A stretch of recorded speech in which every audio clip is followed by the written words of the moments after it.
Hello, hello. There we go. Now I'm on. How are you guys doing? Sorry about that. I had another dealer came in right now, and somebody I met a few days ago, very nice lady, was helping me out on some of the coins. Some of the ones that we have like in question, like the 8-tail feather, Morgan, that yeah, she's trying to help me out and kind of give me some grades. We took a look at the 1901 Morgans, like these guys right here, to try to help me find a grade. And because I got a lot of comments of people saying, that's not a proof like. You're an idiot, Lyle. That's not a proof like. And sure enough, I already showed it to 2 dealers, and they go, yeah, that's as proof like as it's going to get. So, to all the people that said it wasn't a proof like, or I didn't have proof like Morgans, I don't know what to tell you. Sorry, guys. But let's see who's here. John Bryan, how's it going? Brian Burgess, how's it going? Cockroach, somebody new, I think. Craig, how's it going, Craig? The windows look great. Yeah, they look great. Nice. I can actually see outside now. Thanks so much. The Rev, how's it going? The Rev, glad you're here. Phil, what's going on? Peg, wonderful Peg, how you doing? Glad you're here. And let's see. Craig, sorry, Craig, we can't make that type of an arrangement. If you want it, you got to buy it. You got to come into a store and buy it before it gets on the auction block. Yeah, you guys want to see the 100-ouncer? Well, I don't have it with me here anymore. But is anybody interested in those 100-ouncers? Because I got to sell them. Yeah, Craig, we all know Savannah's a really small town. Not a lot of buyers here. So I'm very thankful for all of my subscribers, everyone who's reached out and has said that they want to support me because I'm the small guy. Thank you so much. I really appreciate it. I do the best I can with what I have available. I'm still 100% new. I've only been in this business for what, a year and a half now, maybe a little bit less. I do know gold and silver very well, but coins, I mean, sometimes I know enough to get around, but I'm learning all the time. I'm learning as I go. Let's see. The Peg wants a roll of the Philharmonics. Are you talking about the gold ones? I only got 4 of those. But you can definitely buy them, Peg, if you want. I'll give them to you at a good price. At a good price right now with gold the way it is. Yeah, Phil, I'll sell those. I'll sell those Philharmonics right now. If somebody says, "Yeah, I want to buy all 4," and they make me an offer, as long as it's north of spot, I'll be good with it. Let's see, Craig. Yeah, Craig, a dealer from the coin show in Corinth. They were at the coin show, and she came up and was asking me. She helped me a lot on some of the world coins that I had no idea. So she was very helpful on that. She bought a couple of things, and off she goes now. Let's see who else is here. Cockroach. Yeah, thanks for stopping by, Cockroach. Thanks, Peg. I don't know how I sound good, but I'm not sick anymore, which I don't really have a cough anymore, so I'm good with that. And yeah, Craig, if you ever want to trade me on it, let me know. Let me get one out.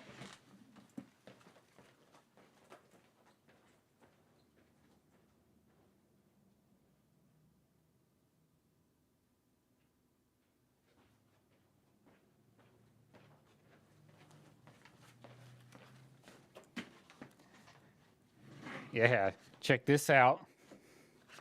The 100-ouncer, guys. And hold on, guys. Somebody's calling me. I gotta find my phone. Give me 1 second.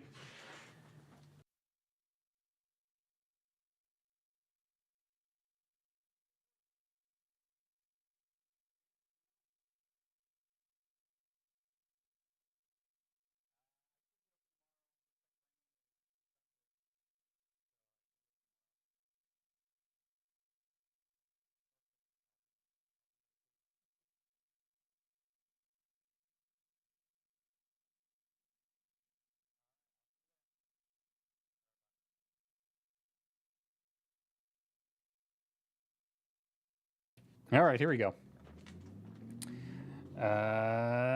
Cockroach, let me check to see if you're on the list. We're going to get started in a little bit, guys.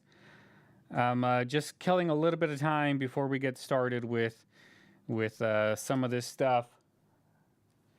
I know normally I start at 3, so I kind of want to get till we get closer to 3 for some of the regulars that didn't see the post. They're probably thinking it's going to start at 3. I did unmute myself, right? Yeah, I did. I'm sitting here just talking and no one's listening. Cockroach, let me see if I got you here.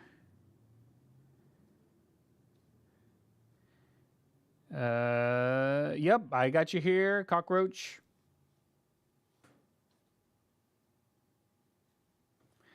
I got you right here.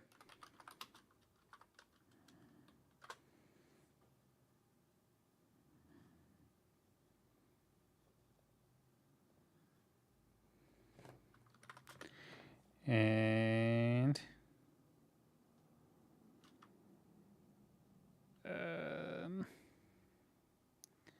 let's see. Peg 2.5K. I was gonna ask 50 cents over spot for the 10-ouncer, or for the 100-ouncer. Excuse me. I don't know what spot is right now. It's kind of been bouncing around.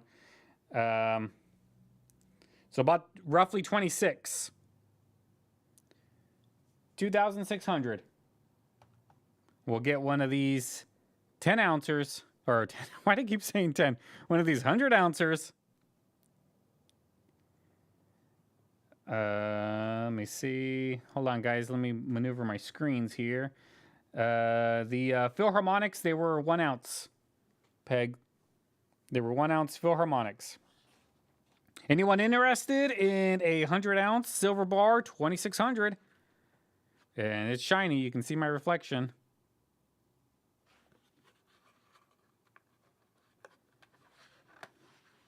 Hey, the value stacker. Whoa, boy. Glad you're here. I don't know where to put this. Oh, I can't put it there. My desk is so full right now, guys. But that's a 100-ouncer if anybody's interested. 2,600-ish, give or take. And I'll mail it out to you for free. That's really not that much above spot at the moment.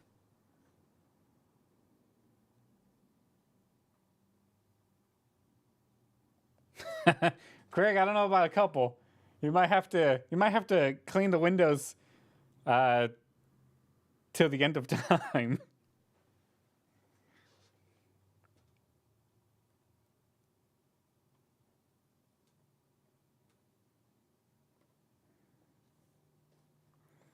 Perfect, perfect. Phil, you want to buy all 3? You can definitely buy all 3, Phil. I got 2 more. 2 more coming. The same lady had 2 more that she wants to sell. She's trying to I think she's trying to move to Scotland or something, so she needs money for a down payment, so she's just offloading a bunch of stuff. I'm trying to get her to let me list her house. That way I can sell her house for her. If you guys are ever looking for any real estate, let me know. Just because I'm not licensed in your state doesn't mean I can't help you find somebody. And we can get a little commission going.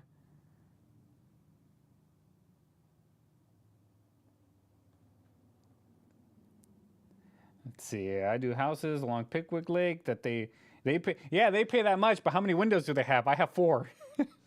Yeah, I think I did. I only have 4 that you did, Greg.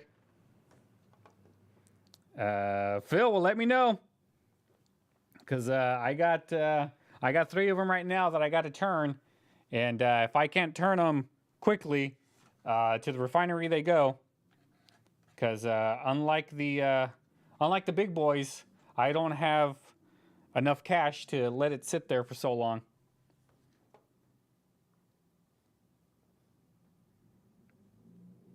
Hey, Auction Palooza, how's it going? Glad you stopped by, hanging out for a second.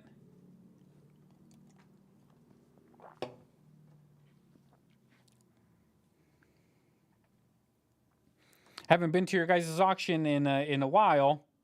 I really need to get back to it, but so busy.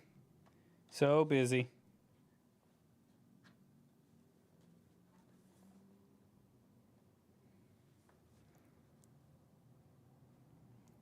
But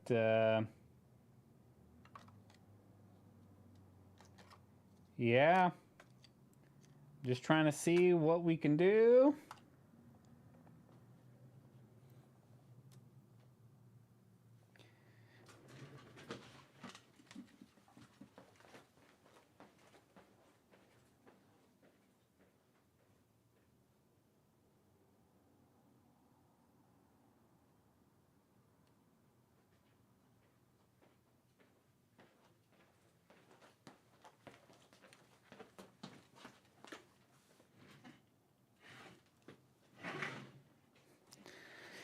Here's the Philharmonics. They are very, very nice from '97. I got 2 of them in this pouch. But it's a really great looking coin. And they're 1 ounces.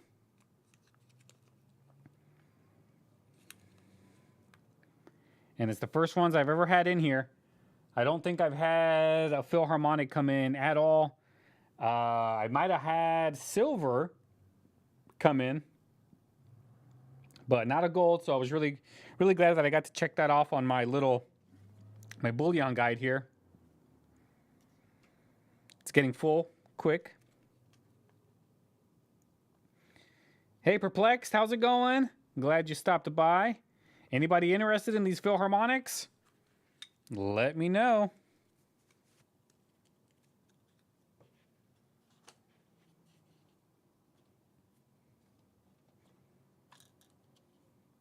All right, guys.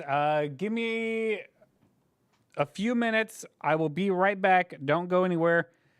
I got to deal with this person coming in. It shouldn't take long. It'll be probably 2-3 minutes. Hold on, guys.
All right, I'm back, guys. Sorry about that. Let's see. Looks like we got some more people in. Mr. Blue, how's it going? Snoopy? Thank you guys for hanging out.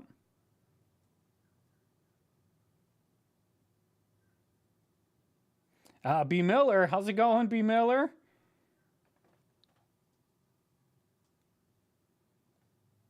Peg, are you asking price on the gold Philharmonics? Let me know.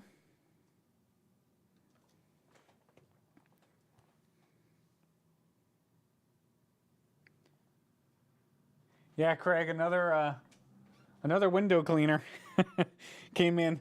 Your competition. They dirtied my windows.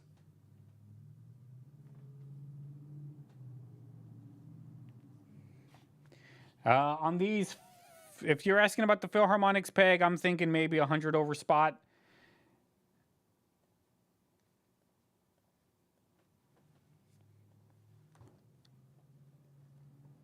Which I think is less than a lot of other online people for a Philharmonic from '97.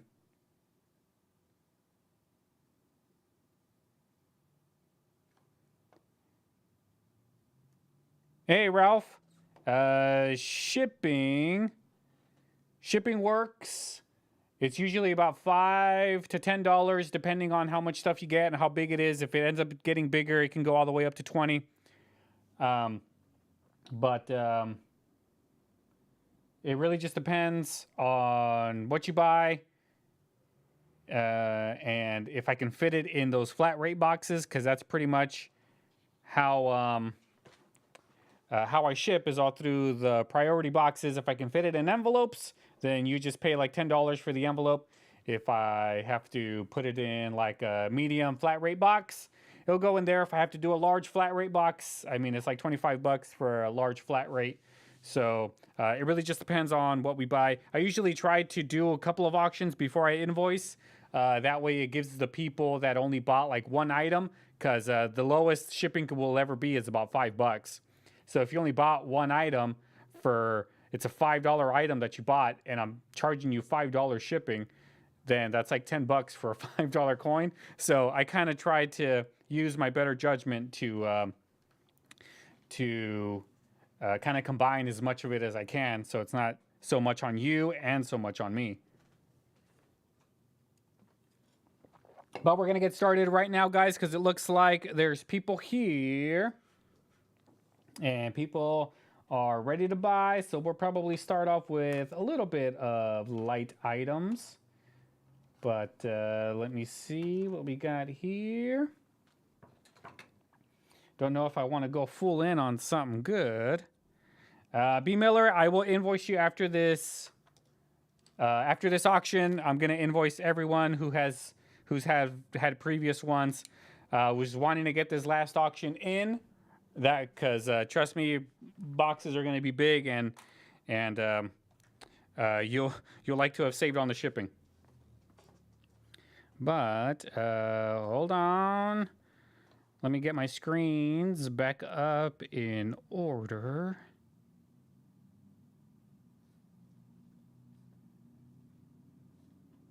All right, hold on.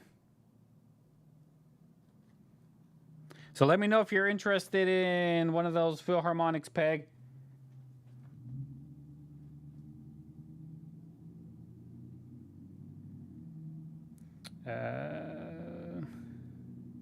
Yeah, Peg, that burnt coin collection was pretty cool. I got a lot of offers on it, which was surprising that many people were interested in having a binder that was burned. Yeah, Peg, your box. No, your box is not empty, Peg.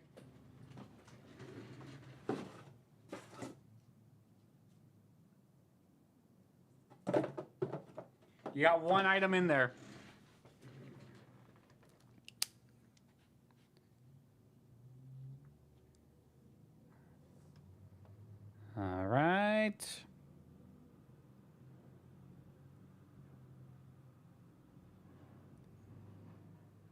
All right, guys, let's get started. Oh, wait, hold on. Where's my... What the heck happened to my note? Here it is. Gosh, I got so much stuff on my desk right now, guys. It's ridiculous.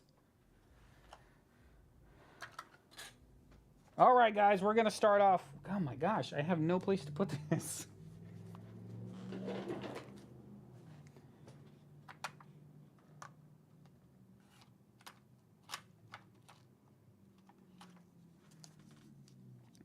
All right, guys, this is how it works. Keith, are you here yet? Keith, are you there? If you're not there, I won't do these items. I'll do something else. So let me know if you're there, Keith. So basically how it works is you see the A, B, and C on the screen. So what I'm going to do is I'm going to put one item on the A. I'll show it, let you see what it is. Put it down. One item on B. I'll show it to you, let you see what it is. And then C, I'll show it to you, let you see what it is. So that is A, B, and C. They will all be here. If you want to bid on A, first bid has to be $2 or more. If you want to bid on it, all you have to do is put the letter and the amount. So if you want to bid $3 on whatever A is, you would put A and 3. Bids have to be $1 or more. Once we get past $50, then they have to be $2 or more. Once we get past 100, it has to be $5 or more to get to the next bid, because that really helps move things along. So one also thing is we can go ahead and sit here and just keep $1 in it all the way up. But if you're serious on an item, I would say put a much better bid. That way we can move things along, because literally we'll sit here for hours on one item while 2-3 people are just sitting there one after another. And then with the lag, like the people that have been here at the auctions for a long time will attest to this, that sometimes we can stick on an item for 30 minutes. So let's try not to do that. If you're serious about an item, don't do the $1 game. Just bring it up to wherever you think you want to be. And then if somebody outbids you, then so be it. And let's try to move things along, because honestly, I have thousands and thousands and thousands of coins that we can put up here that, I mean, you guys have seen the videos lately, and that's not even all of the collections that I've gotten since I've been gone. There's probably about 15-ish more collections in the back. Plus I bought a huge one yesterday that had a ton of proofs, and I haven't even thought about doing a video for it yet, but we'll get to it. Peg, you want one of the Philharmonics? Let me see where we're at. Oh my gosh, as I was looking for Keith on here, he sent me a text message.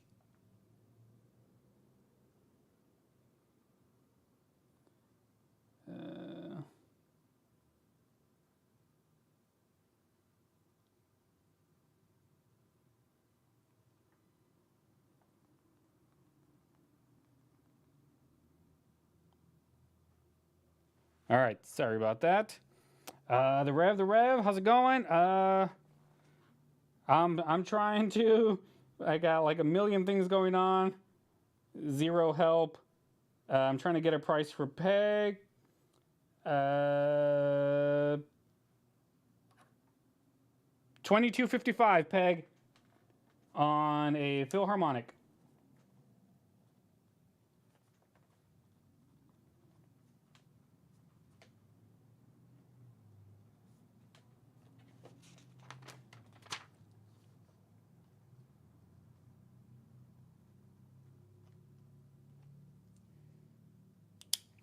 All right, Peg, I got you down for a Philharmonic. Thank you so much. Really appreciate it. And I need to sell a lot of this stuff, because I found a piece of property, and I'm trying to get a building built for the store, but I won't be able to do it unless I sell some stuff, and it sells for good money, because it ain't cheap, guys. It ain't cheap. All right, while we're waiting for Keith to show up, I'll do...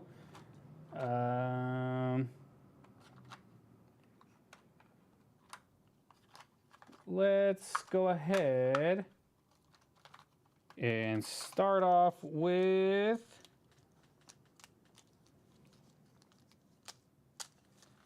man, those are all. All right, we got some walkers. Got some walking Liberty halves. Here we are. This is going to be lot A. That's going to be lot B. That will be lot C. Oh man, I should have saw that one beforehand. But here it is. Here's lot A.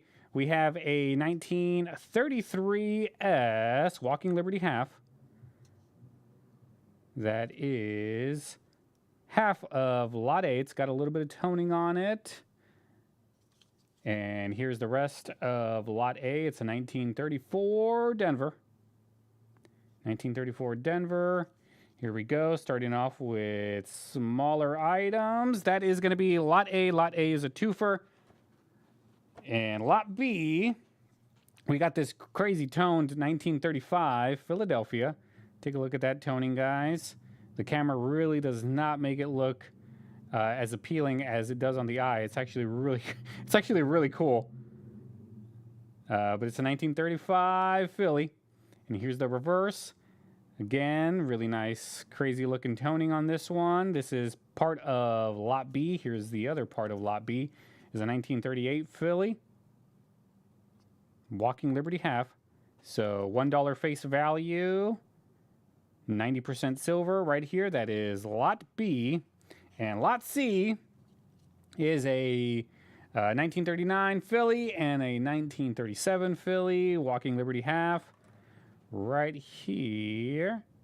$1 face value, 90%. Constitutional silver. However you want to call it, right here. And bidding's open, guys. Bidding is open on those items. If you want me to show them again, just let me know.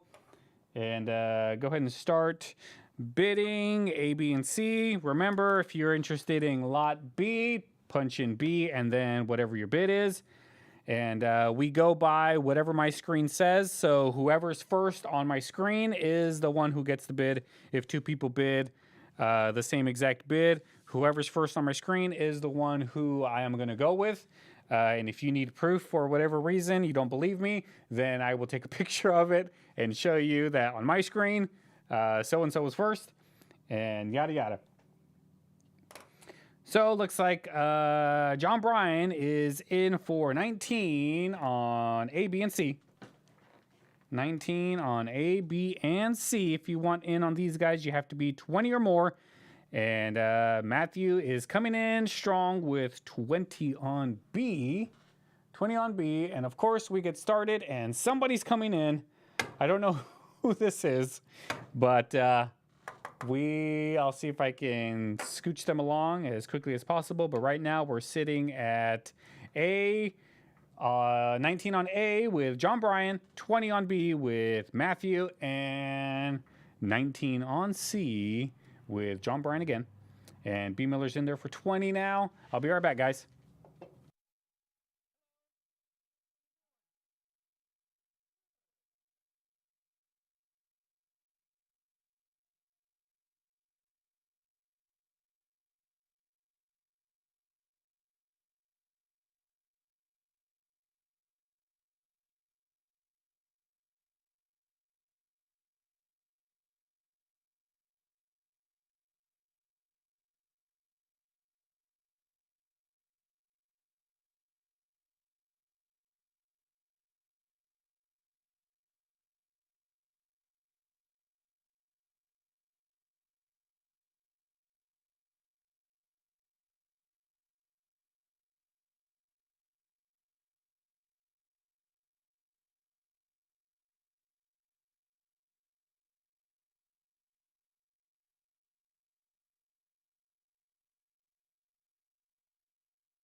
All right, guys, I'm still helping out this customer. It won't be much longer, but looks like John Bryan's in the lead right now with 21 on A, B, and C. Here's a quick look at what A is. You got those guys right there. She's about to come back in a little bit. And this is lot B. Keith, how's it going? Glad you're here. Take a look at this one right here. It's got some nice toning on it. I know how much you like the tone. But that is lot B. And lot C, thanks for coming out, Perplexed. And lot C is right here. The 37 Philadelphia and the 39 Philly. And right now, John Bryan's in the lead with 21 on A, B, and C.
All right, guys, it looks like John Bryan's going to go ahead and take these for 21 on A, B, and C.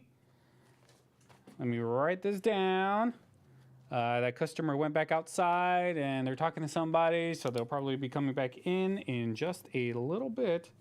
So I'm going to take the time to write this stuff down.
All right, I'm back again, guys.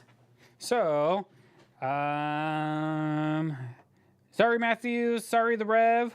I closed it. John Bryan took this one. I'm trying to move things along as quickly as possible. So, if you want to do a better bid, like I said in the beginning, try not to play the $1 game. Just go as high as you want. And if you get outbid, then so be it. Let's see. John Bryan, where's your... There it is. All right. Yeah, B. Miller, I love Chinese food too.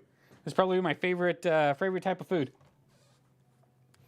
So, let's keep things rolling. We got some... let's do some Tone Franklins. We got 2 Franklins there, 2 Franklins there, 2 Franklins here. Check out these toner, guys. Here is Lot A. Lot A is a 1961 D Franklin half with some really cool toning on it. This coin is completely toned. It's got like that bluish, reddish, purplish tone to it. The camera really doesn't pick it up as good as seeing it with the eye, but here is the other half of Lot A.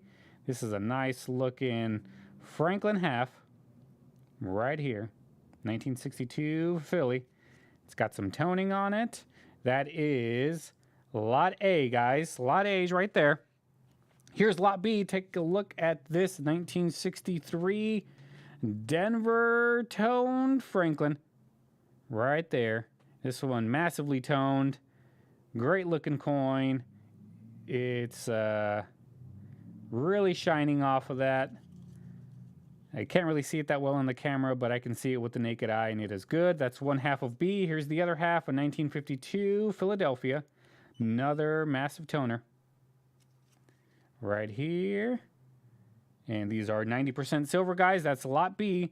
Lot C is right here. And we got a 1963 nice toner right there. 1963 Philly. Here's the reverse. And here is Lot C again, the other half. This one's got that purple tone all the way around it. And there as well. That is Lot C, guys. Go ahead and put your bids in for these Franklins. And we're gonna do some shiny Morgans next, guys. I've been getting a lot of messages about these, and you're gonna have your chance to own some in just a little bit.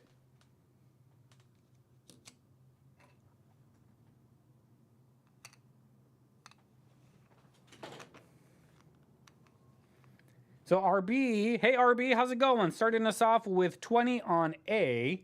20 on A. Matthew Crest Life, bringing it up to 22 on A, B, and C. Gotta take a drink.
All right, let's see where we're at right now. John Bryan's in the lead with 25 on A, B, and C.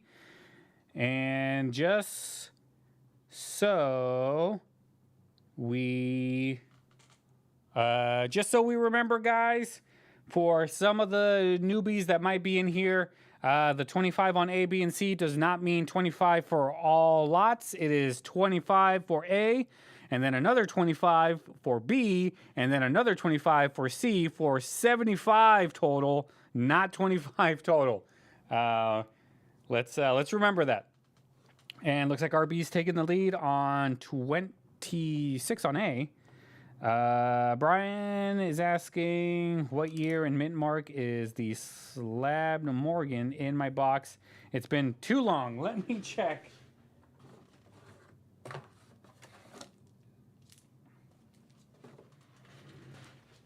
It is right here.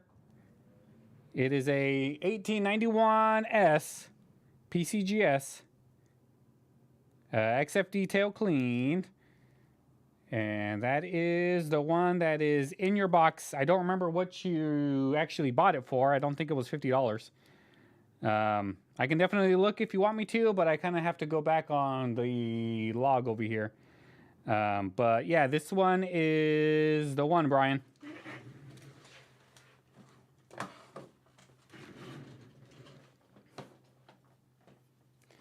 Craig, yes, I ended up selling that San Francisco set. I don't think I sold it for much, though. I think I sold it for... I don't even remember. I don't want to say because I really don't remember. You're welcome, Brian. Thanks for bearing with me. I'm trying the best I can to get caught up, but trust me, it's not easy. It's not easy when you're by yourself and you got 3 kids, 3 mouths to feed, and you got a wife, you got a family, and then you were sick. Like I was sick a while, and then the store flooded. Yeah, I'm not talking about a little flood, guys. I'm talking about I came in and like it was underwater. My water bill was really, really high. All right, let's see. RB, I don't think you have anything in your box anymore, RB. Oh wait, yeah, you do. You got some Franklins in there. You got this Franklin, and you got some loose Franklins in there as well. So that's all you got in there, and then you had the Prestige sets, but you called and said you didn't want them anymore. So I got those out for sale.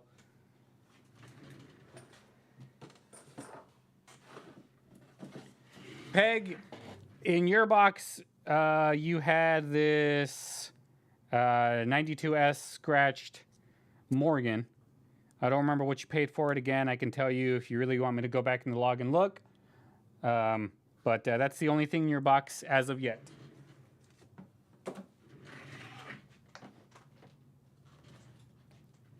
Oh, you're welcome, Keith. Thanks for buying them. I really appreciate it. Really appreciate the support. And Craig, I don't actually. Nope, you don't have anything, Craig. I thought you might have had something in there, but you came and picked them up. You had the maples is what you had in there. All right, guys, last call.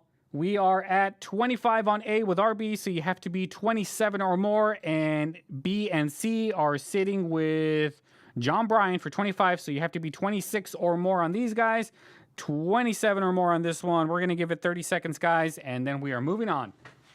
So get your final bids in if you want to restart the clock.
All right, guys, looks like we are now closed. RB, you're going to get lot A for 26.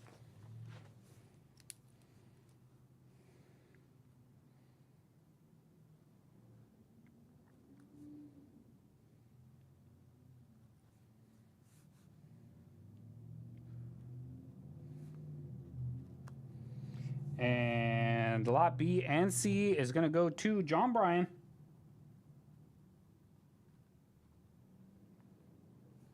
for 25 apiece.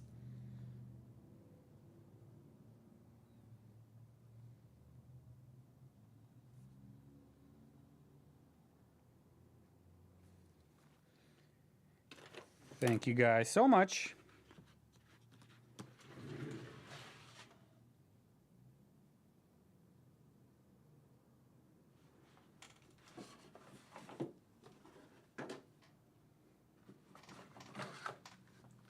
And B. Miller, you got a lot of stuff in your box. You got some of the cleaned Morgans in here. I don't remember what you paid for them. And then these two these two Walkers in there. So that's what you have in your box at the moment. Is that. And someone's calling my phone.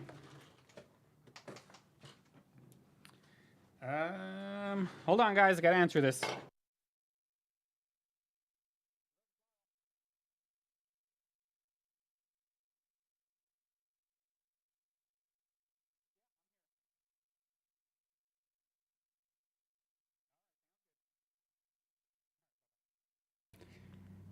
All right, I'm back. My phone constantly rings. People constantly come in, and I'm trying to do an auction for you guys. How do I have enough time? All right, guys. Next up, here we have, remember that video of those uncirculated Morgans that came in with all of that good stuff? Well, here is 3 of those guys, and condition is unknown because, I mean, I've had people look at them, and some said easily 64s, some said easily 65s. And then I had some that said 62s. So until we get, you know, PCGS or NGC to look at some of these, it's going to be hard to tell. But you guys be the judge. Here is lot A. Lot A is this 1898-0 from that collection. And those scratches look much worse on camera as they do with the naked eye. But it is extremely shiny. These Morgans. Here is lot A.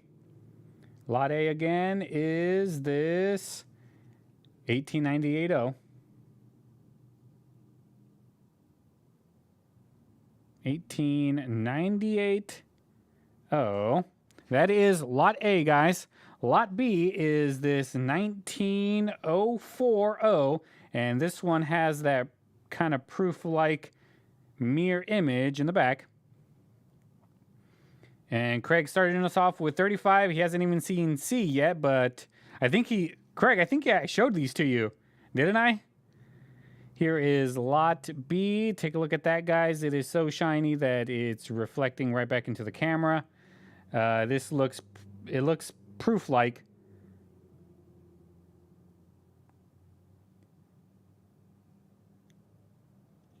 That is lot B, this 19040, and trust me, this does have that proof-like look to it. 1904, that is lot B. And lot C is this 19010. Look at that cartwheel go. These are really nice coin, guys. Really nice coins. Looks like B. Miller's up there at 36 now. 36 on these guys.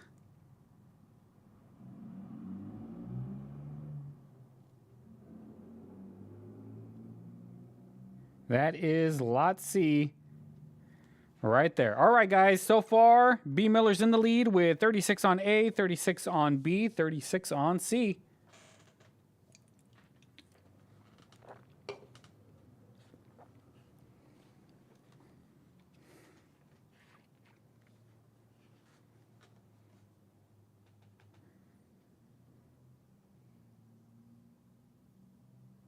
Yeah, B. Miller, I remember that.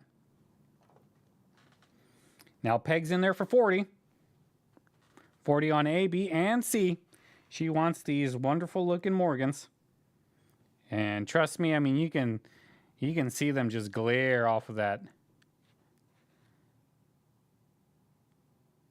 These two, this one kind of has, it looks a little bit proof-like, but not really. As you can tell, the shine on them is different. And this one kind of has that same shine to it. And this one definitely does not look proof-like A. It does look like easily an MS, easily. Honestly, I would say they're at least 63s on the low end, 64 on the high ends. Like they're nice coins, guys. I got a bunch of these. All right, let's see where we are. So looks like on A, Cockroach took the lead on A with 42. And also took the lead on B with 45. And Brian Burgess is now in the lead with 45 on C. Now, Brian Burgess took over A. And now Peg kind of wiped it all back out. And we're at 50 on A, B, and C. 50 on A, B, and C.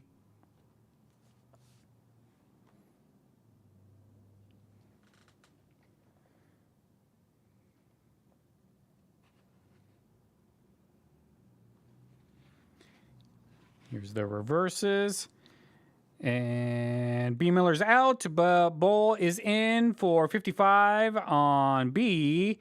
And Brian Burgess, 55 on A. 55 on C now with Brian Burgess, so we're at 55 on all of them. Brian Burgess is in on A and C. And Bull, hey Bull, you snuck in. I didn't think you were here. Oh, you were here. I don't know what I was thinking, but there you are. Now Peg is taking the lead again with 63 on A, B, and C. Here's the reverses, guys. Craig's out. Let's take a look at A under the... Wait, before I do that, let me see if I don't know if I have the microscope. Yep, there we go. Here's A under the microscope.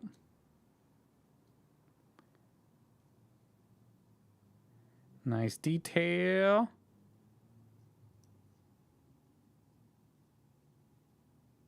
Here is, look at that face of the eagle.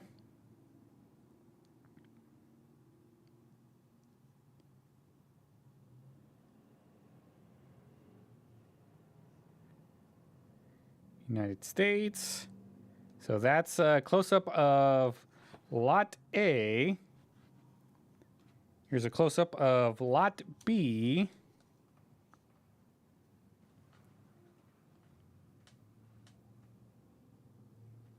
And again, someone's coming. Like, it's so weird, because I'll be days in here and nobody comes, and then the day I sit down to do something, everyone wants to come. But here's B. Here's the reverse.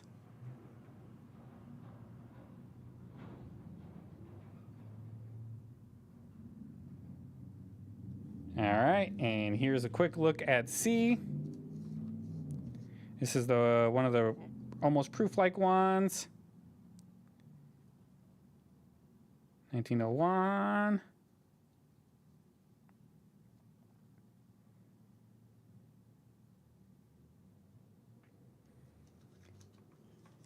Here's the reverse. Look at that eagle face.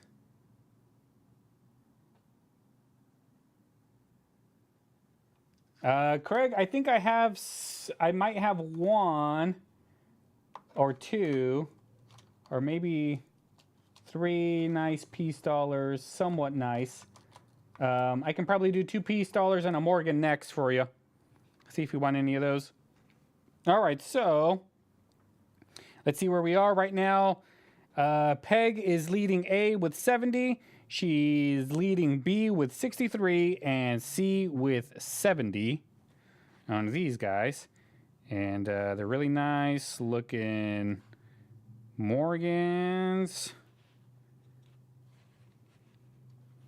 right here. And oh, I know this guy. Oh, I hope he doesn't take too long.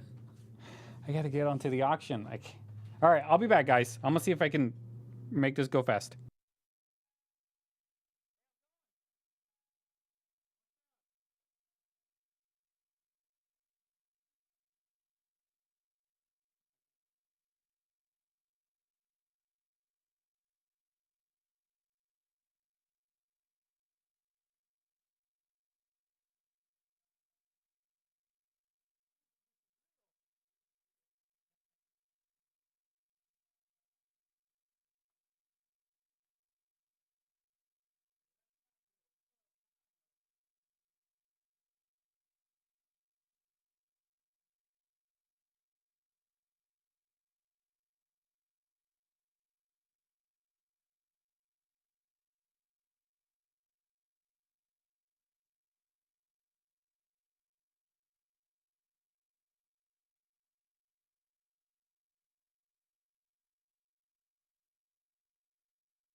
All right, guys.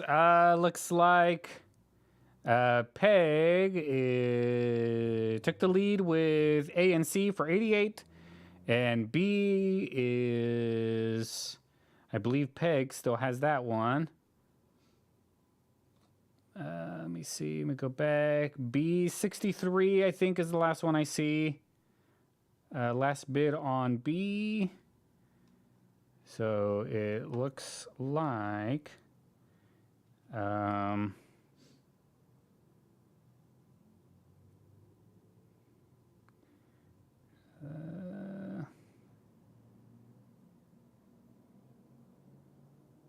Yeah, so we're sitting at 88 on A. So you got to be 80.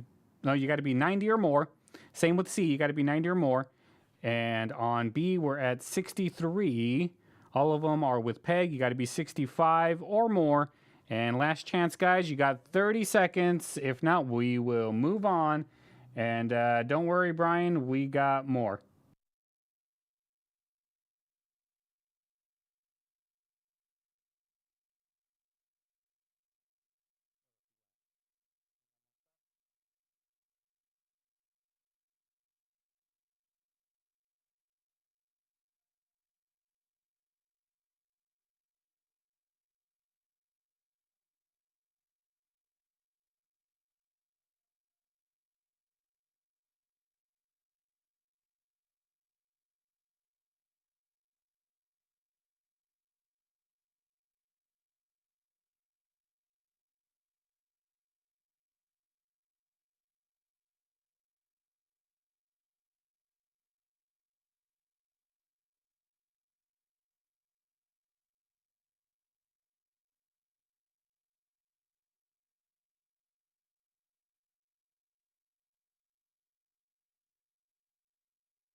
All right, I'm back, guys. Sorry about that.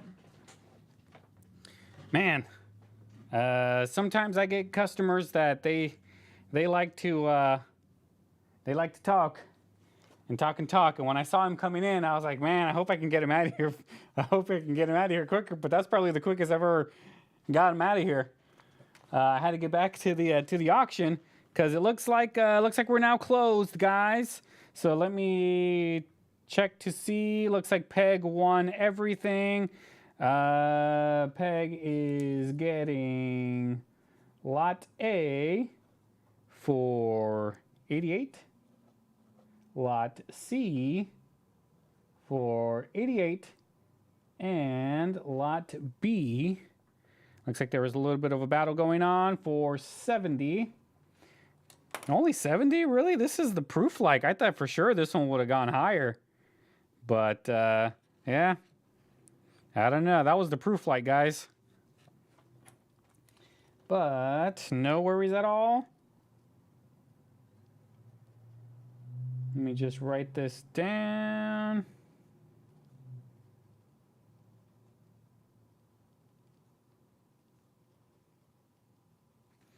All right. We got them all. Peg, thank you so much. I really appreciate it. Craig, looks like you're still here, so let's go ahead and put down the next items.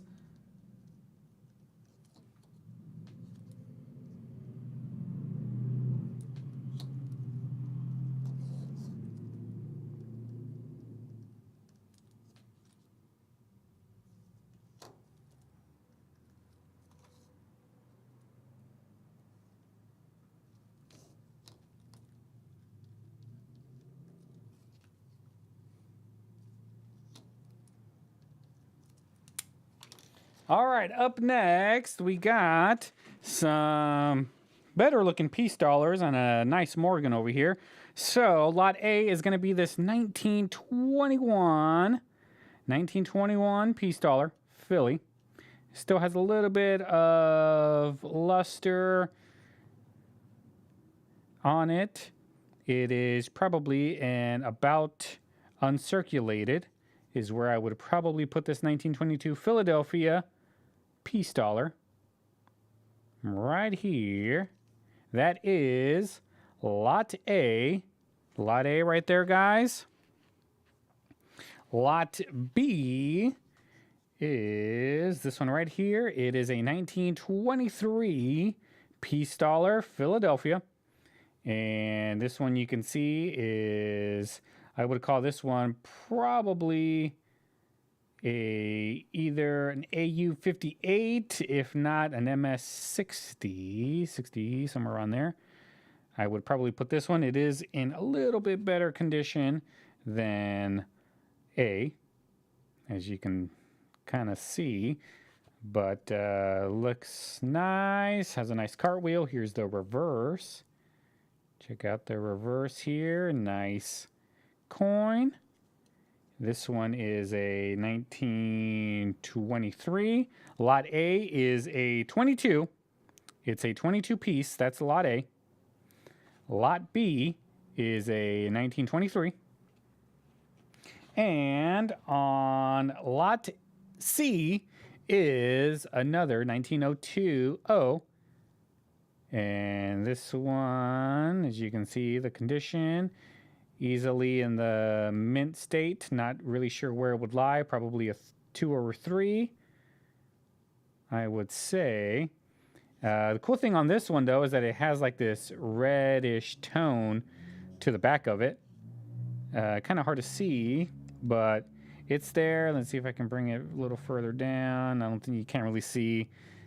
I wish this camera would pick up colors better, but I really need to get a new camera. I really need to get a new building, guys, so please help me out by buying some of this stuff, because I really need to get a new building because it's so loud in here, and I think it's about to rain. And when it rains, I can't hear anything in here because this metal roof just rings this building. But that's a lot C, guys. So that is all 3 items. Bidding is now open. Gerald and Craig, Not sure what you guys are bidding on, but here we go. Craig is in the lead right now with 28 on A, 28 on B, and C has no bids. No bids. But here's another look at A. It is a 1922 piece dollar. It's a Philly. Still has a little bit of a cartwheel on it. And B, the 1923 piece dollar.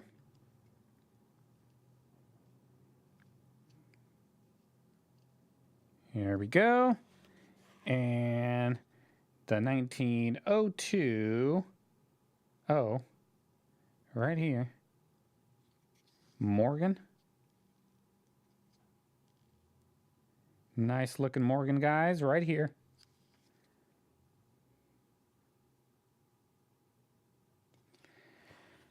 All right, guys, there we go. Looks like we had some more bids. Craig's still in the lead on A for 28. And Adam Jam took over B for 35. And B Miller's in the lead on C for 30. C for 30. I'm surprised because this is a nice looking 1902. It's almost proof-like on this one right here. I don't know why I like to just keep playing with it like that and looking at it so it blinds me. And this one, that's lot B and lot C. Anybody else want in on these guys? You have to be 30 or more on A, it looks like. And you got to be 36 or more on B. And Brian Burgess now took C for 45.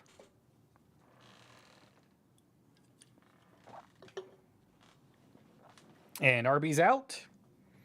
RB is out on the Morgan. And if you guys are out, please just put out on the comments so I know we can move on.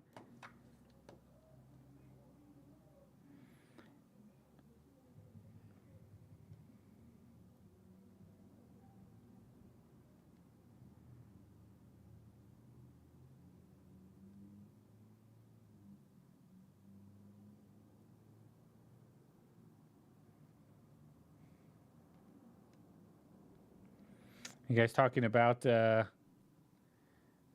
vet visits? Yeah, pets can get pretty pricey. They sure can. Looks like the Rev tried to sneak in there with 46 on C. Now B Miller went in there, 47 on C. So anybody else want in on A? We're still sitting at 28 on A. You can probably snatch it up if you're $1 more at 29. So right now Craig's in the lead on A with 28. And B is in the lead with Adam Jam. He wants it for 35. And we are at 47 with B Miller. Now we're at 48 with the Rev on... now we're up at 50. Brian Burgess is in there. He wants one.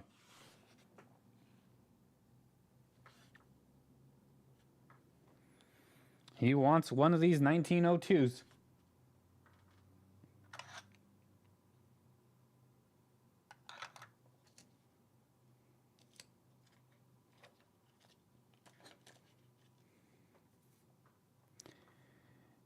It's $2 increments after 50, so now they have to be $2 or more on C.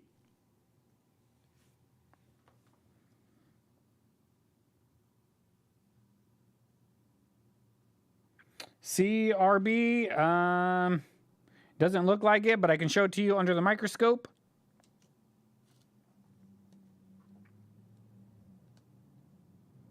Hold on.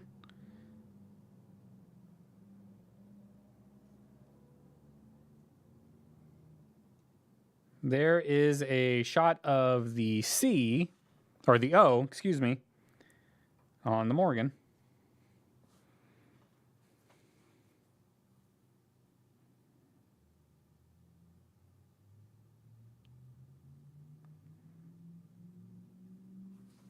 There we go.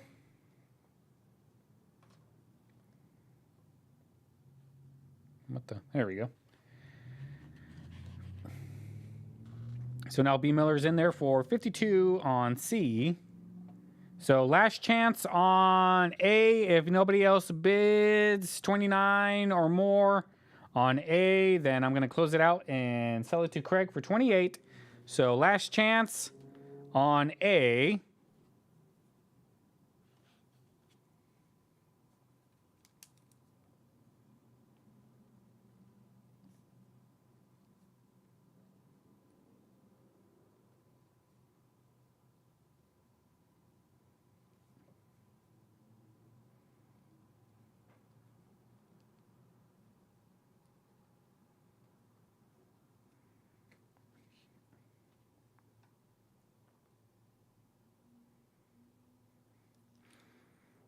All right, looks like we have no more takers on A, so I'm going to go ahead and close out A.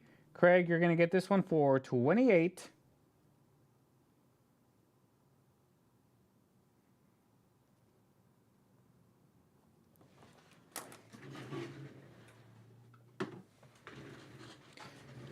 Lot B and C are still open right now. B is at 35, I believe, with Adam Jam. Adam Jam has got B for 35.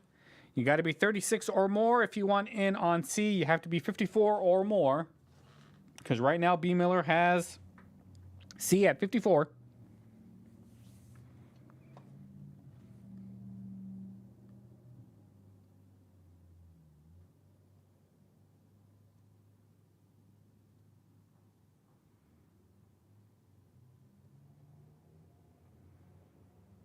And the Rev's out. Thanks to Rev for letting me know.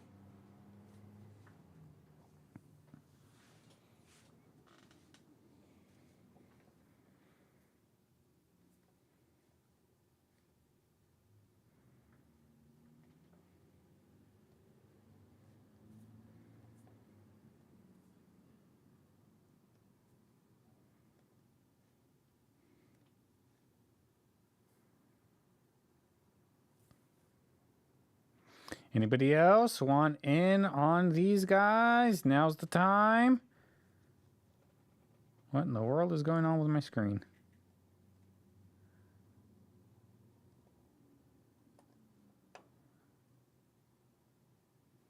There we go. Ah, it's gone again. There we go.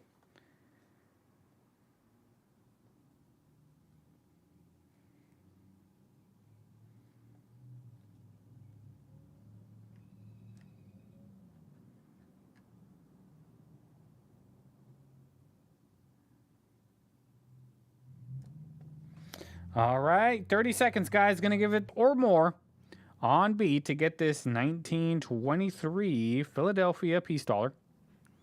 If you want in on C, you have to be 54 or more. 54 or more on this C. Right here. 30 seconds starting now, guys.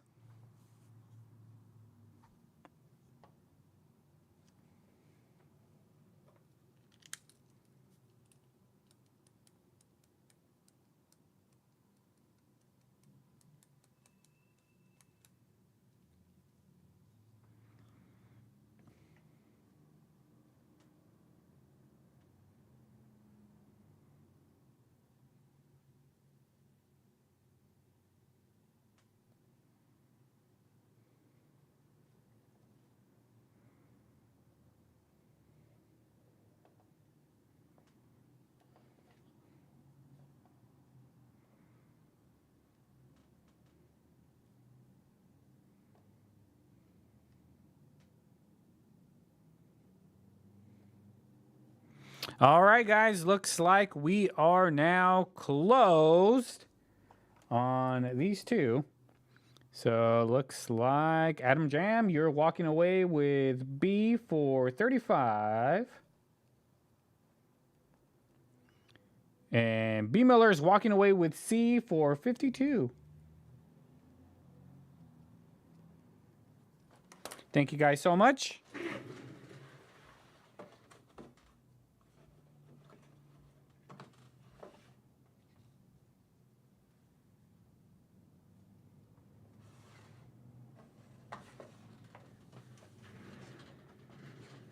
All right, guys.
All right, guys, we got some Kennedy halves.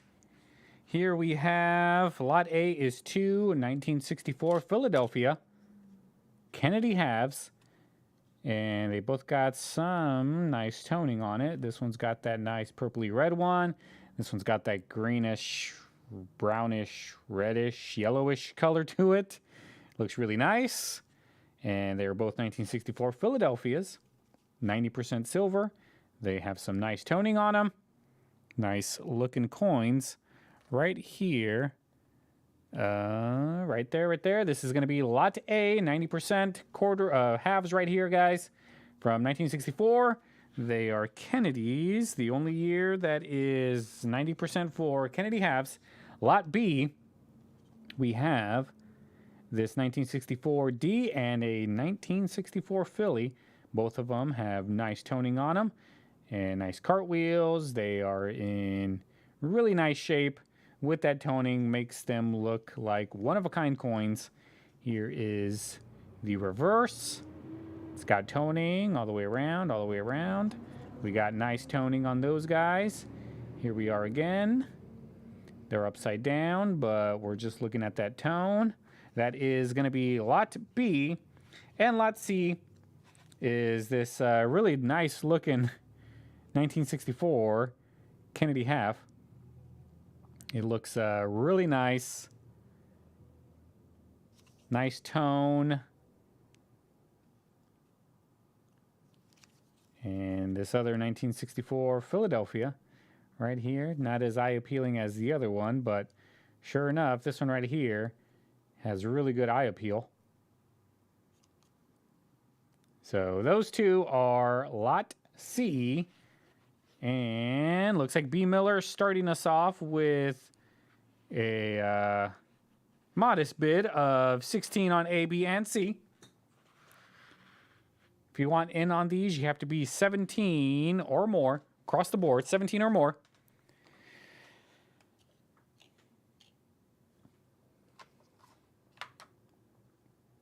And RB is in there now for 17 on B.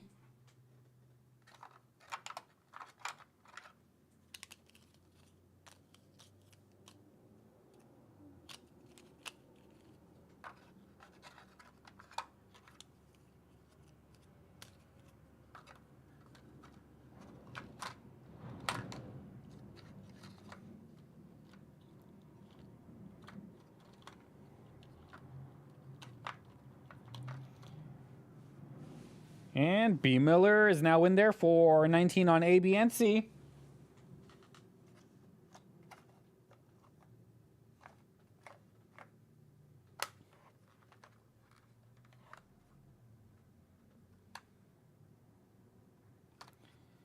And RB's out. Haven't even hit 20 times face yet, and RB's already out.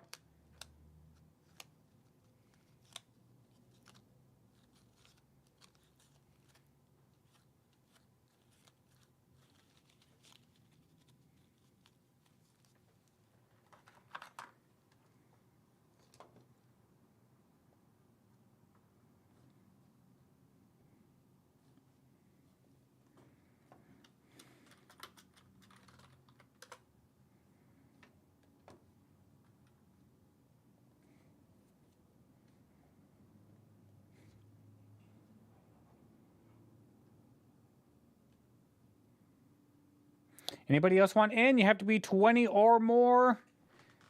Anybody else out there?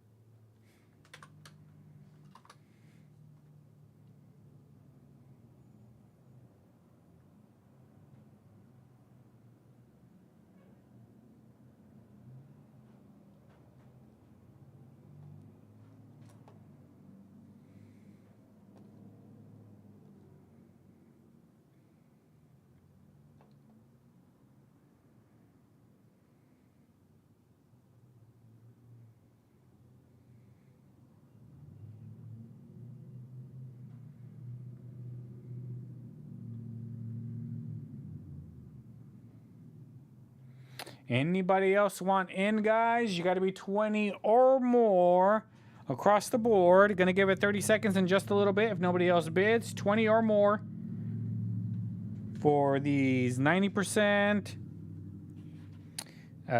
silver halves with some really cool toning on them.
All right, let's see where we are.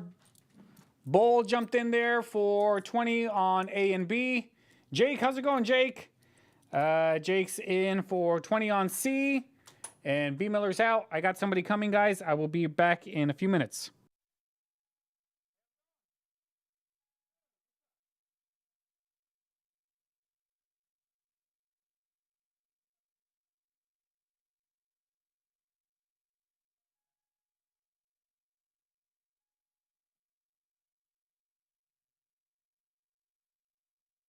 All right, I'm back.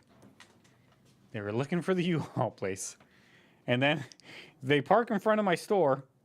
And then they go, yeah, I want to rent a U-Haul. And I tell them, yeah, the U-Haul building's the other building over there. it's probably a good 40 yards away, 50 yards away. And then they leave their car parked here and they walk over there. And I'm like, want to move your car, buddy? But whatever. All right, so Bull's in there, A and B for 20. Jake's in there on C. Anybody else want in on these? Look at C. C's really nice toned coin right here. But if nobody else wants it, it's going to go to Jake for 20. So last chance, guys. 30 seconds starting now. Got to be 21 or more on any of them.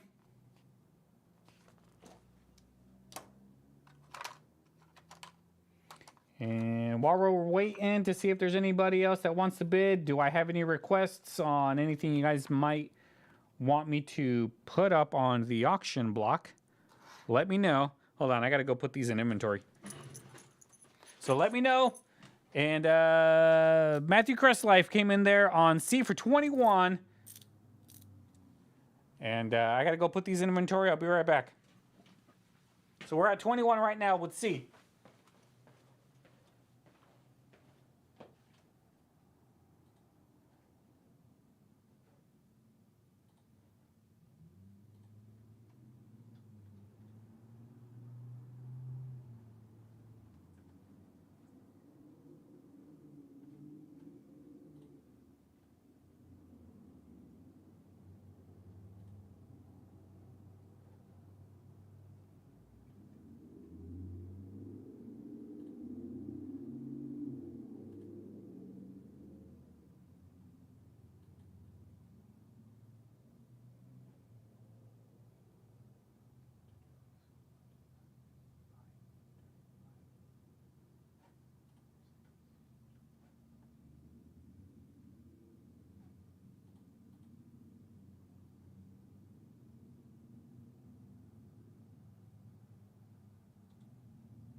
All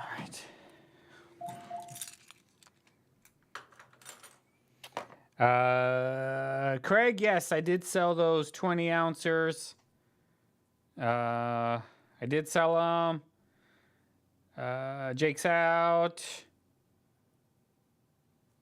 They want Stone Mountain.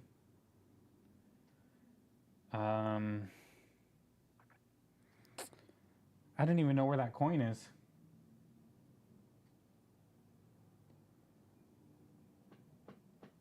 I don't know where a Stone Mountain is. I'm drawing a blank. I mean, we can definitely do it. Just give me a minute to kind of remember where it's at. All right, I'm gonna go ahead and close this one out before I go searching for Stone Mountain. So it looks like Bull won A and B.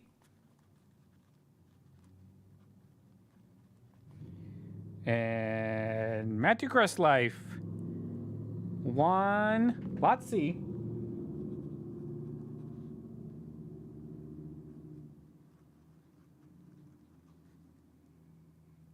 For, let's see, 21, and then 20 and 20.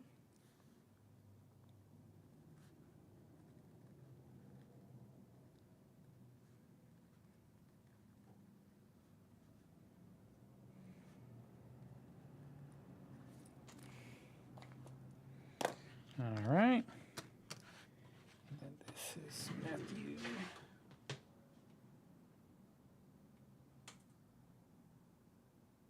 I think this is your first purchase, isn't it? Isn't it, Matthew? I think the only thing you've gotten was you won the free eagle, I think it was.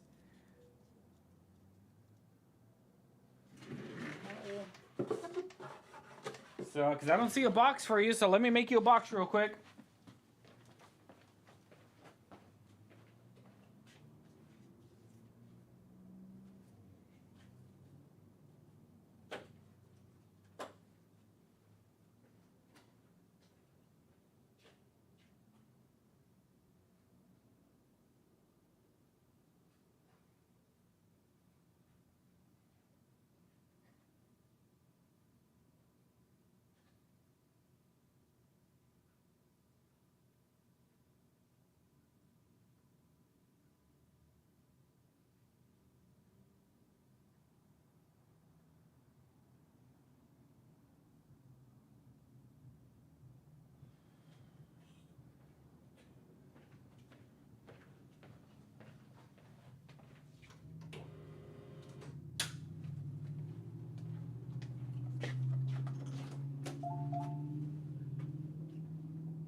All right, well, now you got a box, so don't let it get lonely.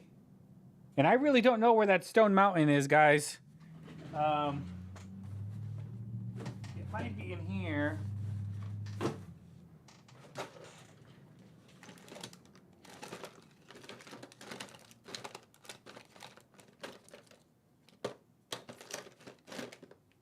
Nope, not in there.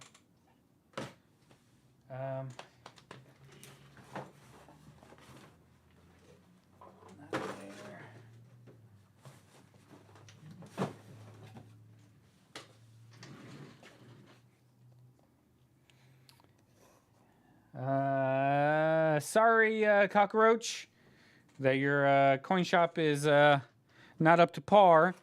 I'm not that much better. At least I try to be. Let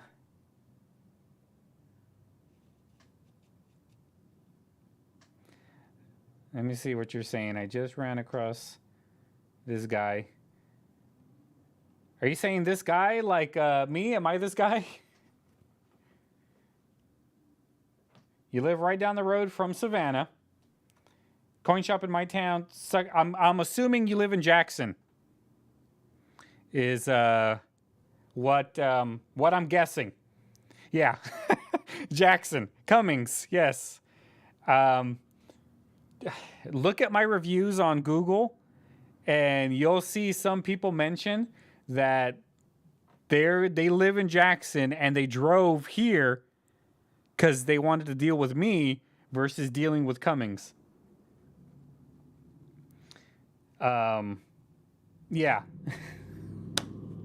Easy that when I actually read your comment, I was like, oh, this guy probably lives in Jackson.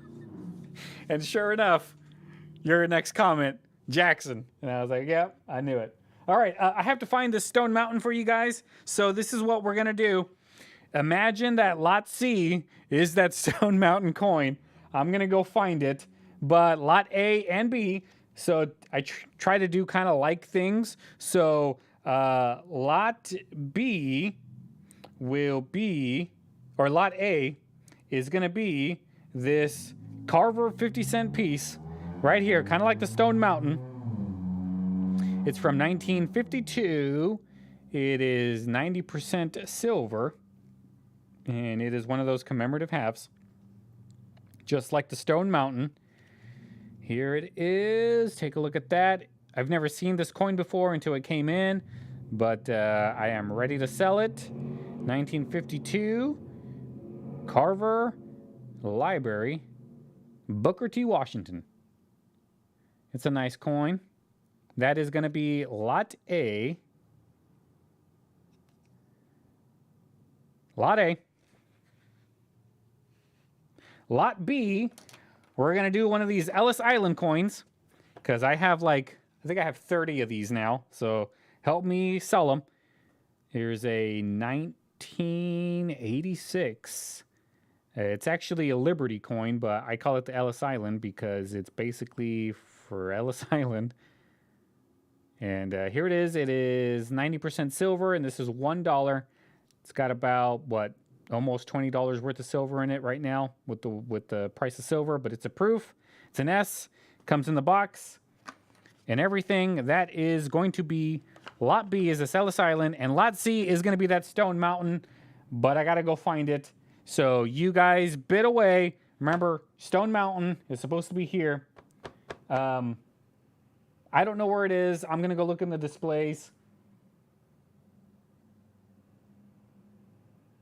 I'm really trying to think of where that Stone Mountain coin is. I know it's around here somewhere. It has to be. But where it ended up, if I knew what video it was, I might be able to. Oh, that's right. I know exactly where it's at. All right, guys. So here we are with these two things. I remember lot C is Stone Mountain, and I think I know where it's at.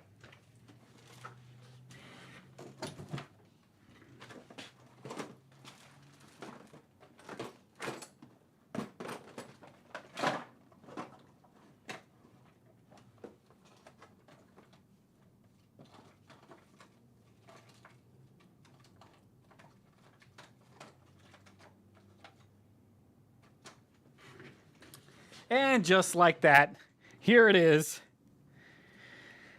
Stone Mountain, right here, 1925, Stone Mountain.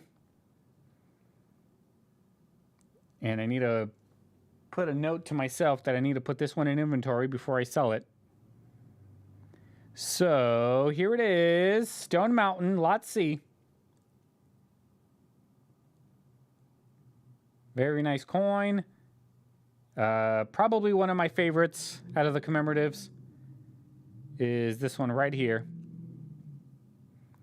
But here it is. Lot C is Stone Mountain. All right, let's see where we are. We're currently sitting at 21 on Lot A with B. Miller. Thank you so much, B. Miller. And B, we are sitting at 22 with RB. And C's already at 40 bucks. John Bryan's in there now for 25 on A.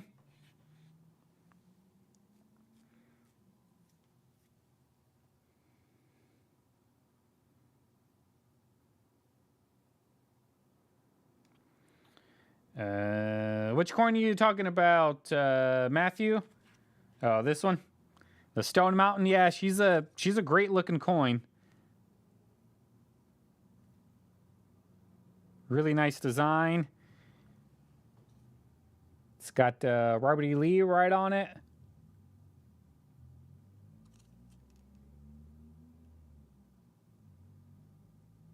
$19.25. We're coming up to the 100-year anniversary of it. I wonder if the mint will do a... they probably won't, actually, now that I think about it, because the world we live in now, but they're definitely not going to do a centennial of this one. So, all right, guys, let's see where we are. We're at 25 on A. B, we are at 24 with RB. And C, where are we? Gosh, where am I? 40 on C, 45 on C now with John Bryan. Which one, Keith? Matthew, I can take almost any payment you desire. The only thing is I'm going to have to invoice you through PayPal. So you'll get a PayPal invoice. And if you want to pay any other way other than PayPal, like if you want to pay with Venmo, if you want to send me cash in the mail, if you want to send me a check in the mail, however you want to do it, I don't care. Just send me a message. Let me know how you want to pay. If you don't want to pay with PayPal and pay the fee, and then just send the payment in, and then I will mark down on your invoice through PayPal that it's been paid. And then I send you your coins, and off we go. So it really doesn't matter to me, however you want to pay. Venmo, Cash App, send me cash, pay through PayPal, but you got to pay the 3 point. Actually, guys, that's one thing that I forgot to tell you guys. The fee on PayPal has to go up to 4% now because their fee went up. So I have to change it on the form, but it's now 4% because they upped it on me. I don't know why, I don't know how, but yeah, they upped it on me by 0.5%. So using that is now 4%. So if you want to do fee-less stuff, send me a check in the mail, and then I'll send it when it clears. Usually takes about 5-6 days here at my bank for some reason because it's a small town. You can mail me cash if you want to. I don't care. Just throw it in a flat rate envelope and send it all in. When I get it, I'll run it through and then send you the stuff. You can PayPal me. You can Venmo me. I can't do friends and family, Matthew, because it's a business account. And on business accounts, they don't let you do friends and family. So I have to charge the percentage, which is now 4%, apparently. So that really sucks. Zelle, my bank doesn't take Zelle, Peg, so I can't do Zelle. Yeah, I mean you can wire transfer it, but that's gonna cost like $25 or something on your side to do a wire transfer. But Zelle, my bank doesn't allow Zelle. You got to remember, small town. I have a small town bank. I live in a small town. Everybody knows me there. So you can call Hardin County Bank and say, "Hey, do you know Lyle?" And they'll all tell you, yes, they know me. They see me every day.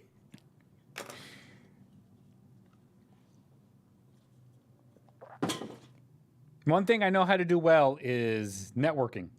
I can definitely network. I can definitely go around and get people to recognize me, to know me, to do all that stuff. It's part of being a businessman. I was talking to somebody earlier today, like a regular customer, and they were like, yeah, they asked me, hey, when was the first time I came in? And then I told them exactly when they came in and what they sold. And he's like, wow, you remember that? And I was like, yeah, I try to remember like the customer's name. I try to remember their transactions. I try to remember anything that has to do with them. If they come in here and tell me something about their wife, I try to remember that so I can bring it up again. That's all just part of being business and being friendly, being personable. So, people will, they'll want to deal with you, which is exactly what I want. I mean, I want you guys to know I love all of you guys. I'm your friend. If I don't remember everything, I really try to. I just can't all the time. But we're at $60 on this Stone Mountain. But let me see where we're at. Keith, what coin are you talking about? You talking about the Stone Mountain? I would definitely put it at a. I would put it at a high extremely fine to a low AU is where I would put it, give or take. So we're at 56 with Keith on C. B, we are at 25 with B Miller. And A, I don't know what happened to A. I guess nobody wants this Booker T. Carver coin. A, we are at 25 with John Bryan. Now we're at 26 with B Miller. And Keith brought it up to 62. Oh, yeah, I see now. So 62. And my gosh, somebody else is coming in. Don't get me wrong. I love that people are coming in all the time.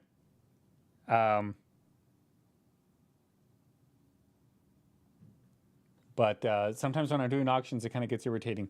But hold on, guys. Oh, I know this guy. I'll be right back. I have a lot of them, RB.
All right, I'm back.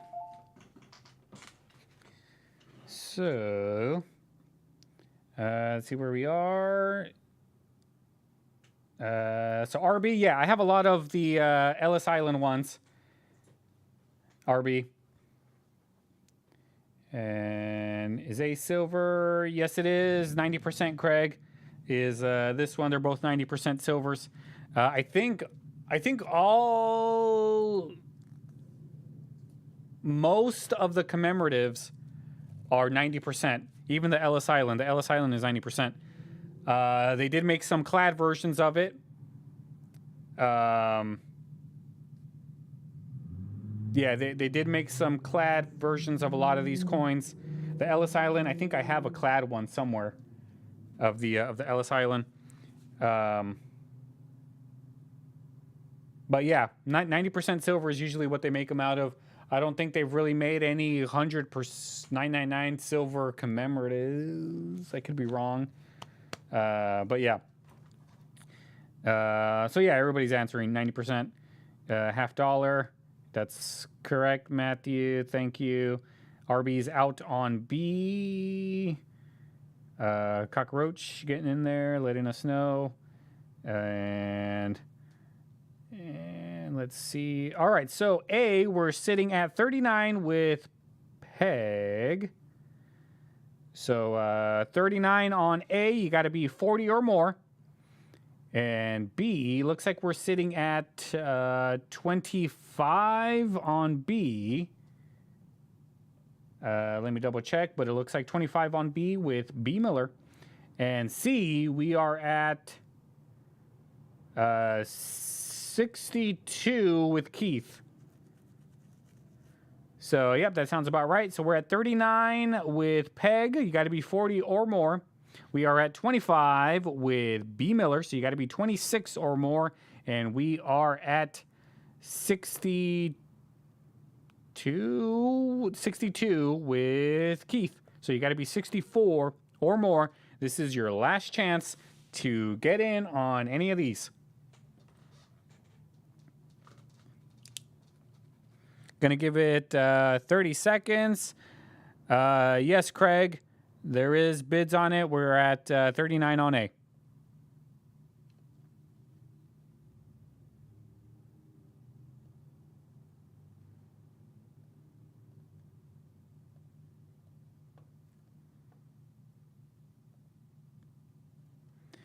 And now we are at 41 on A with John Bryan. John Bryan's in there.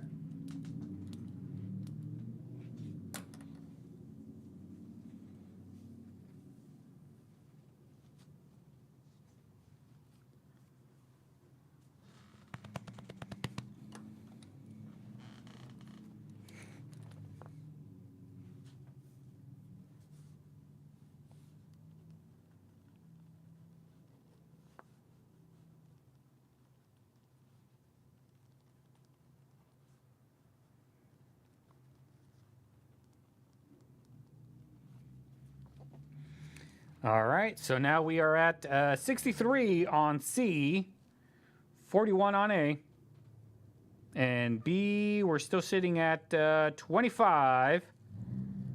Yes, thanks, Brian. 64, it's got to be $2 increments. 64 on C, and 41 on A with John Bryan, and B, we're at 25 with B Miller.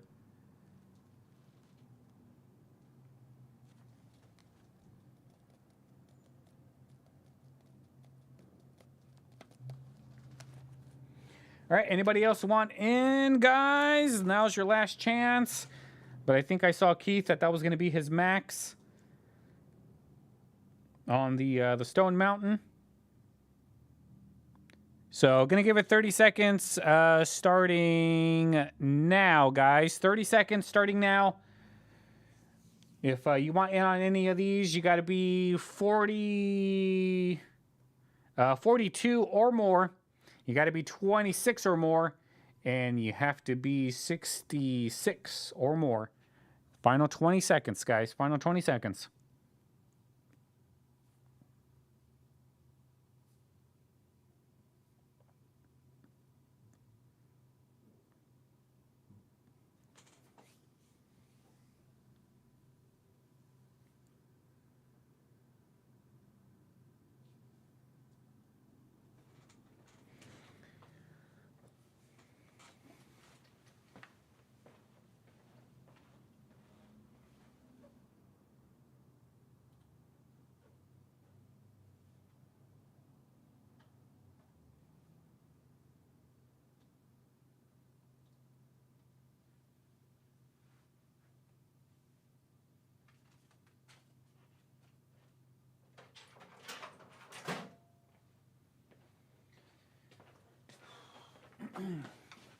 All right.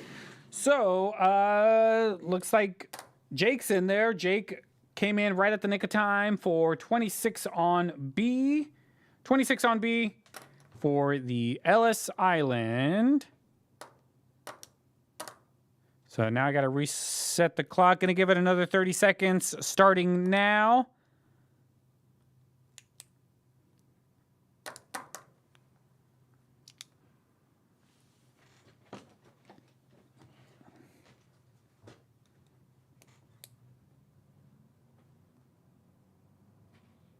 And 10 more seconds, guys. Anybody else want to get in there? This screen being so small. B. Miller's out. Thanks, B. Miller, for letting me know. That is for the A's. I'm going to move some stuff around, guys. I'm going to try to see if I can get that screen bigger since we're not really doing that live chat thing.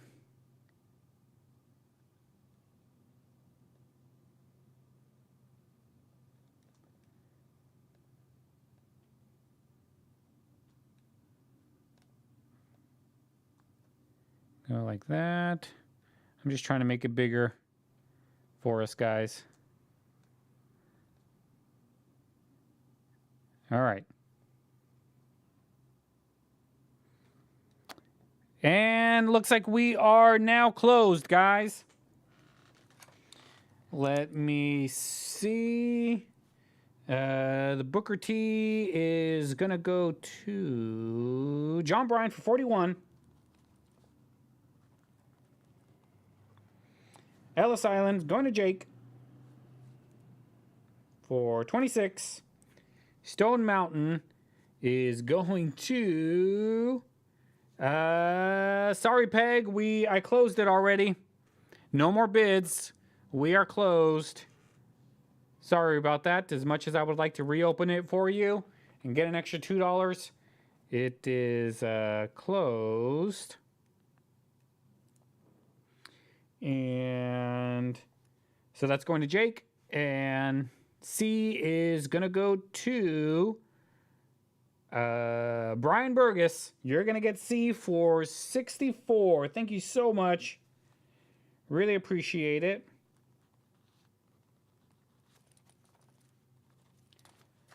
All right.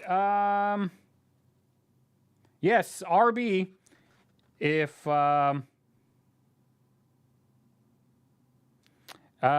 you want one of these, I will buy it now for the ultimate price, or for the end price of 26. So if you want one of these Ellis Islands, you can pick one up for 26. Trust me, I have like 10 of these, 15 of these, something like that. So if you want one, I will write it down for you at $26. And no, Brian, it is not a 1 ounce. These commemorative $1, they're basically just like Morgan dollars. They're 90% silver, 26.7 grams of silver in it. And yeah, so if you want one, let me know. $26 will get you one. That was the end price. RB wants one. So RB, let me write you down. For 26, an Ellis Island. Anybody else want one? I'm gonna put this one away and put it in Jake's. Put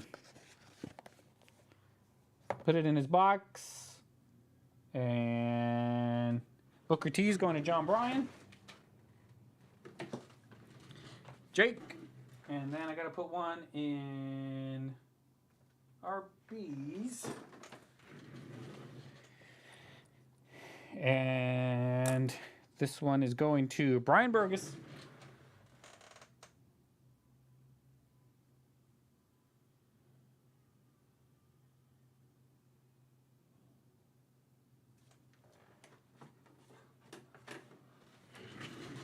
And Brian Burgess wants one too, so I'm going to put an Ellis Island for you.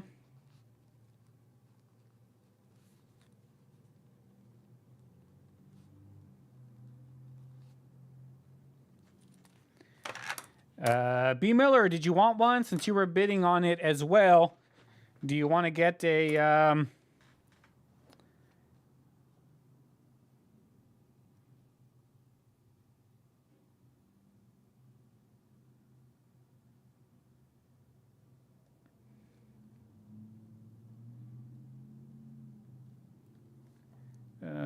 Let's see.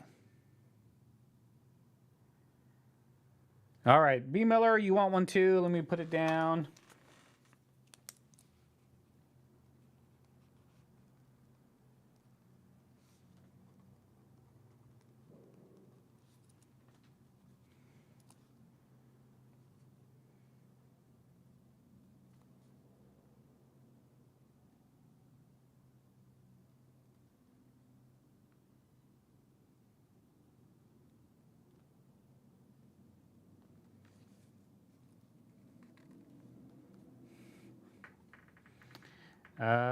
Not exactly sure what you're referring to, Keith. Because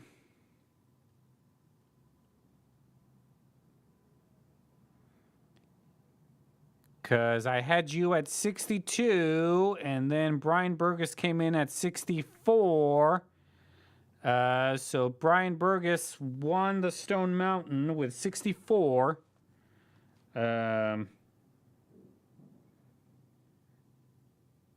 Yeah.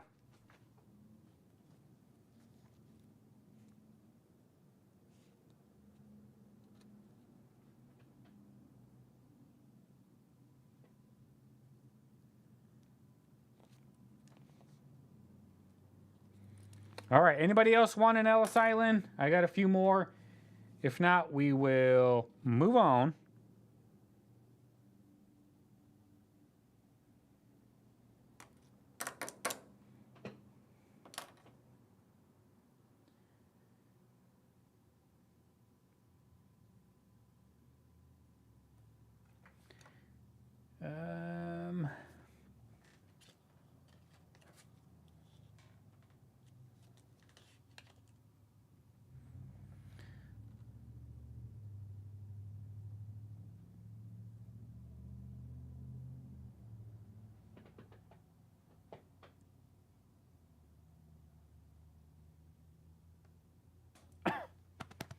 All right.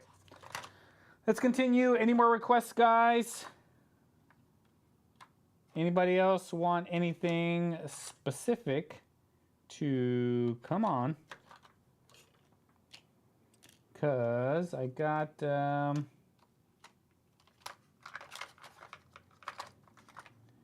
we got a lot of stuff we can do.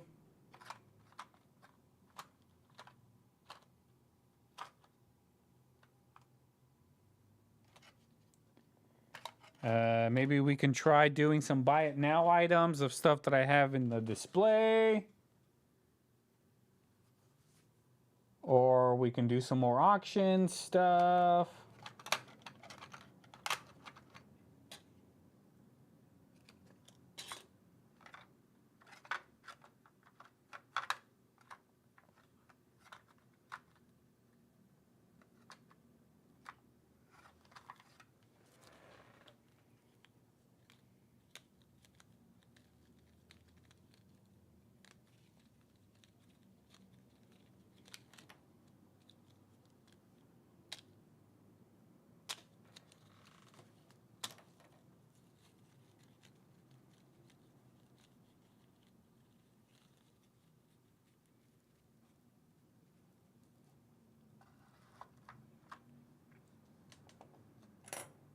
Um, 90% rolls.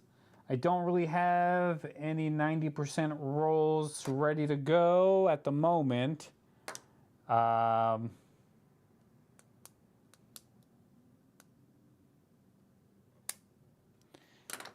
Huh.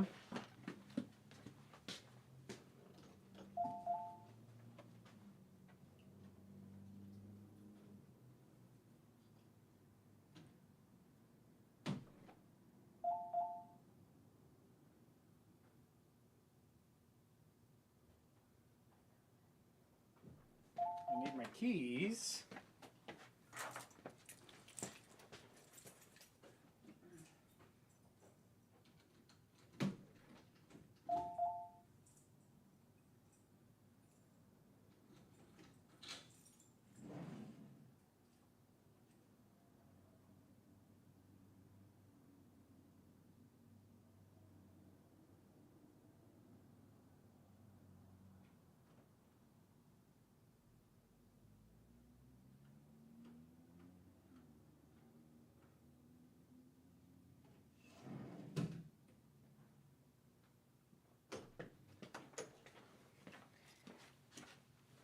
Well,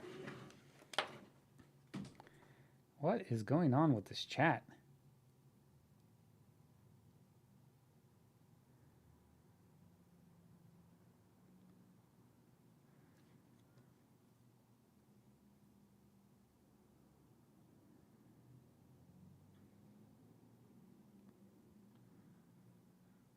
Um,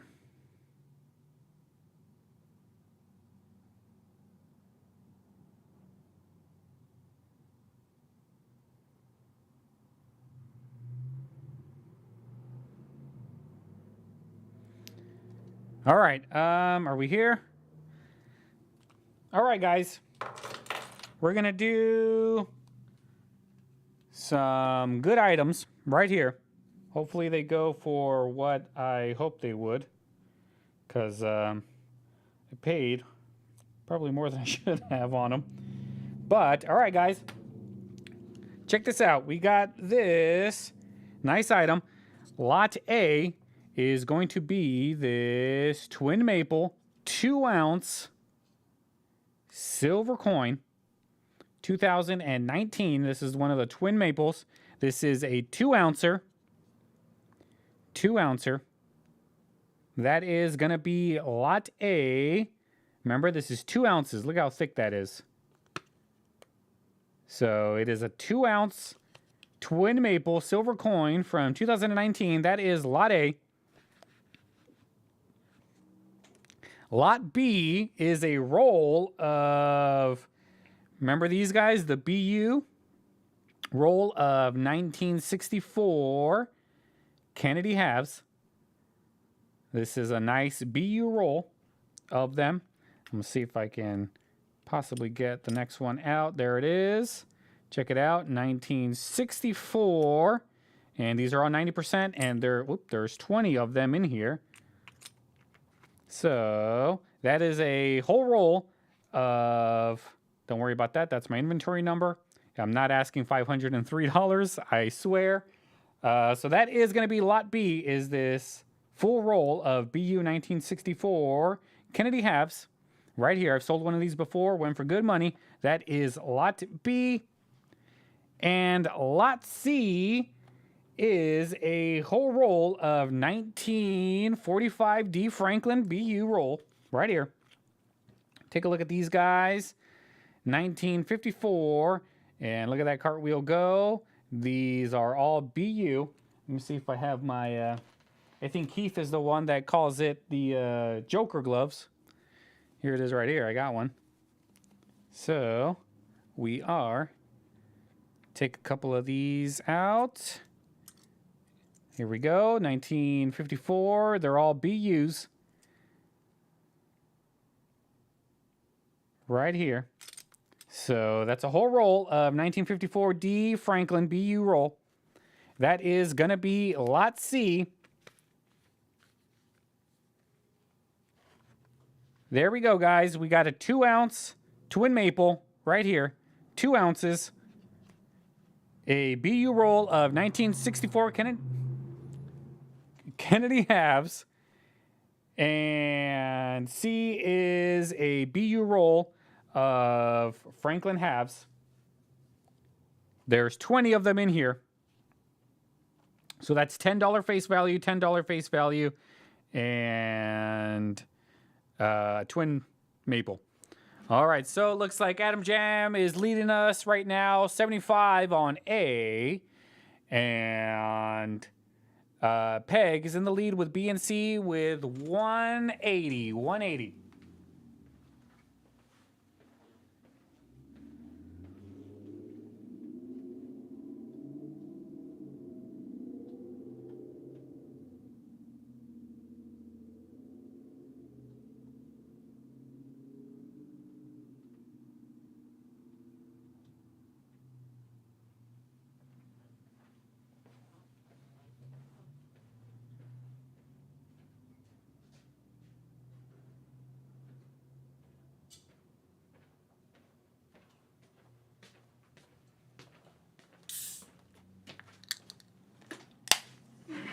Man, my voice is already going out.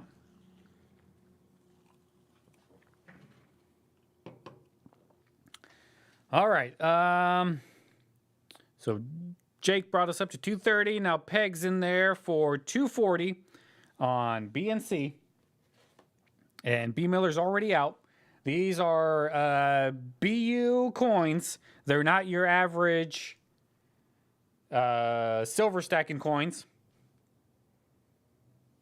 They got more collectible value than just the junk silver.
All right.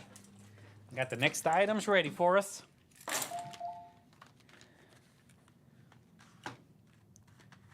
All right, we're at 275 now with on B and C.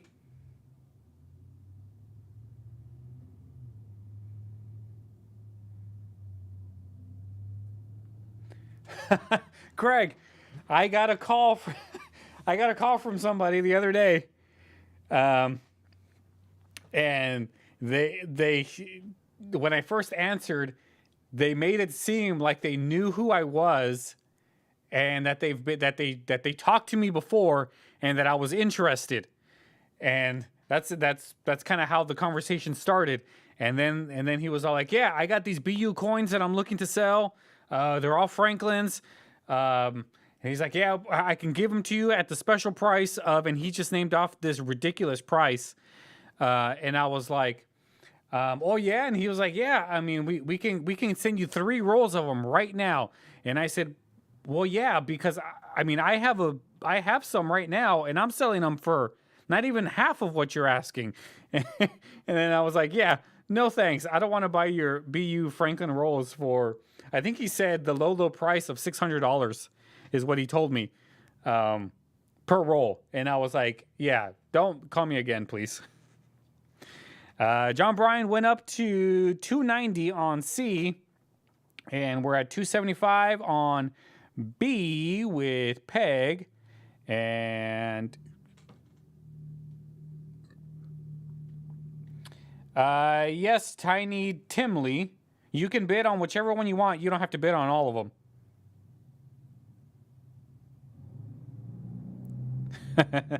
Oh, Keith, yeah, those gloves. On the 64, let me put this back on.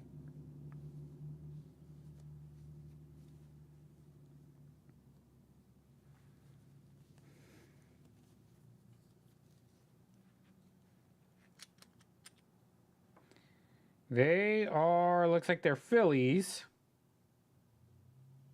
I don't remember where a mint mark is on these guys, but yeah, it looks like they're Phillies because I don't see a mint mark on it at all. Here's a close-up of the reverse. Whoa, mama. Good thing I got this padding, so if I drop them, it just falls right on the pad.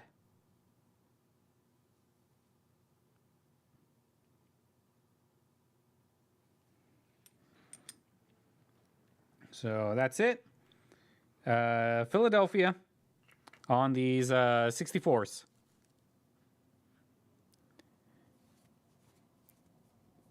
Yeah, Craig. I'm pretty sure they've all been polished.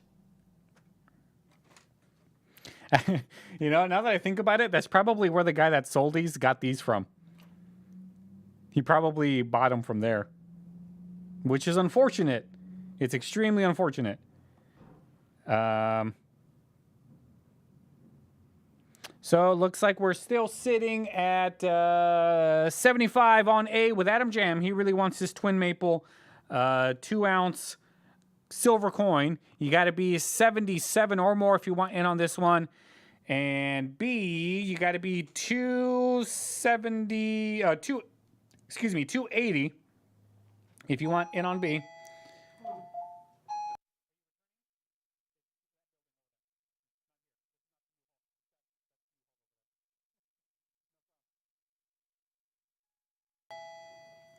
All right, somebody just came in trying to drop off a U-Haul. That's why I need my own building, guys. Please help me out. Help me get my own building, because I'm getting so sick and tired of people coming in here looking for the U-Haul. All right. So Peg brought C up to 300. And B, we're at 295 with the Rev. And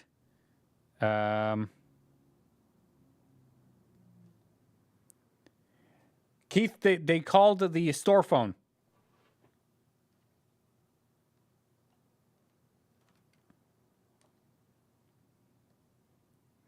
And all right, I'm going to go ahead and let A go. So that's going to go to Adam Jam for 75.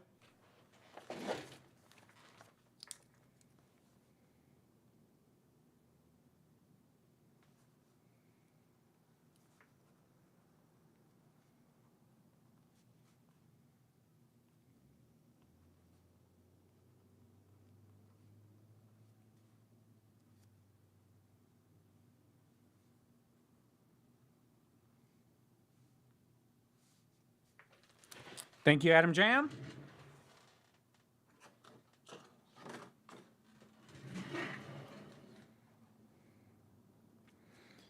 And looks like we are at 295 on B, 310 on C with the Rev.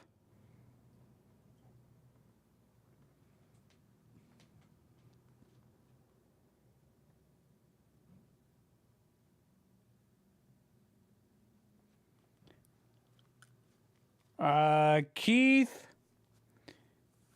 I can break out some toner silver.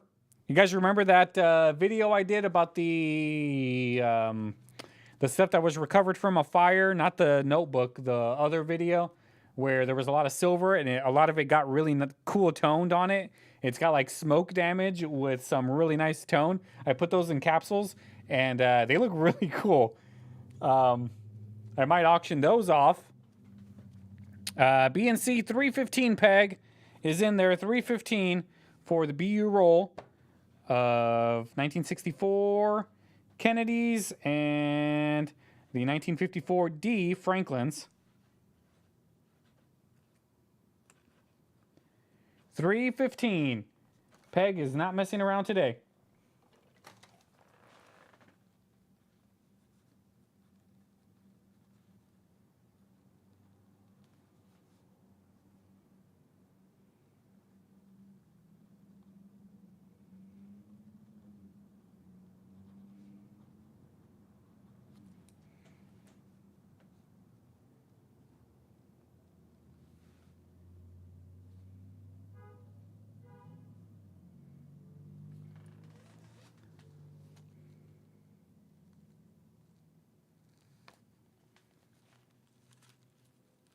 But I got some other stuff to do next. I got a little bit of gold coming up next, guys. A little bit of gold. And when I mean a little bit, I definitely mean a little bit.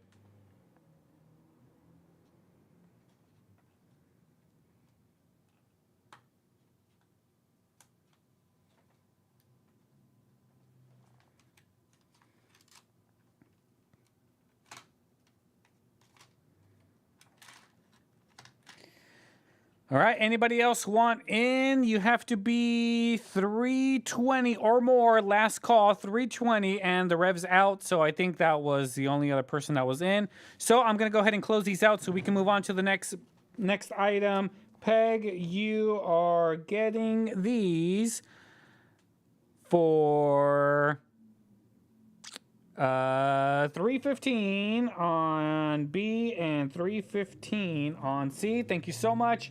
I really appreciate it, guys. Thank you so much.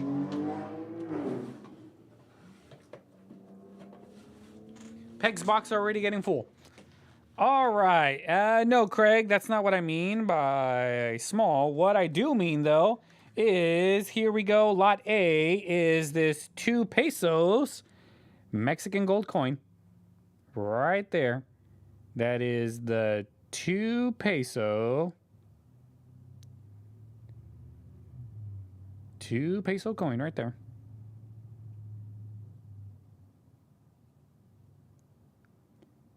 And that is going to be lot A, and this is a little tin. Little tin, there's a little bit thing right there. It's 1.66 grams, 90% gold. And it gives you the diameter, yada yada. It is a standard 1940 something. What is it? I think it's a 1945. I think those usually are. I can't see it. I guess I can open it up.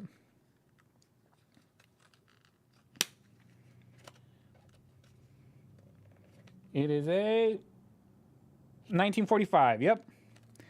1945. So there we go. In this little tin thing right here. So there we go. And lot B, kind of stick with the same theme. Here's a Canadian 5 silver maple leaf. This is 1 ounce of pure silver. This is from 2000. That is gonna be lot B right here.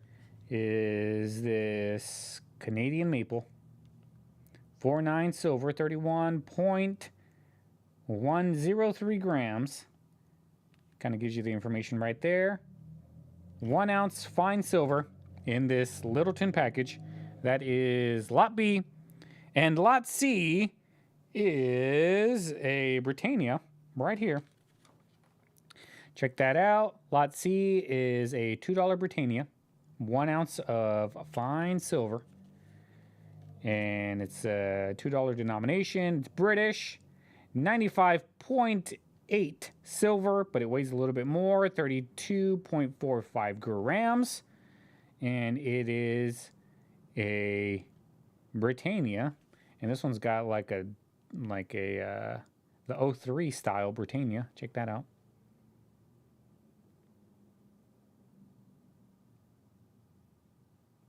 Nice looking Britannia right here. And that is lot C. Bidding is now open, guys, on these guys. I don't know if Craig is starting us off with 50 across the board, or is that just 50 on A? Is it 50 on B, 50 on C? I don't know. B is a 2000. It's a 2000 maple, not a 2009. So it is 1 ounce of silver.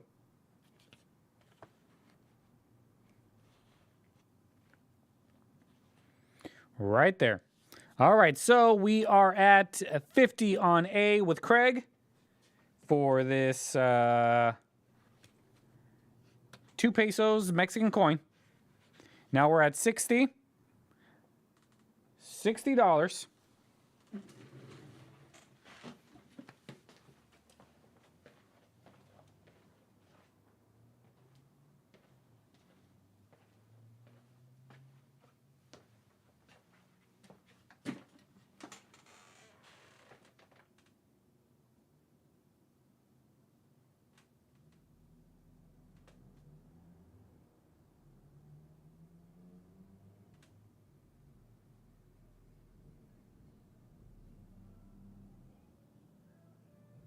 Sorry guys, I'm on my phone.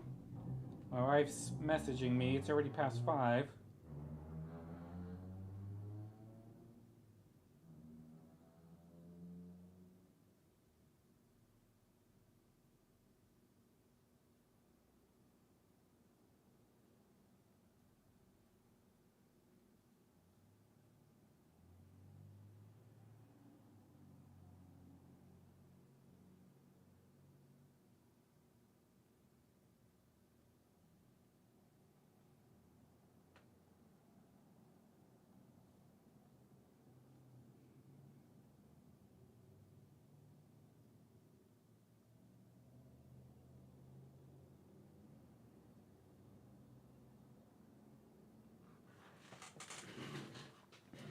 All right. Let's see where we are. We are at 75 on A, 25 on 28 on B and C with Matthew Crestlife. And we're still at 75. Now we're at 80. 80 on B. And let's see, that is...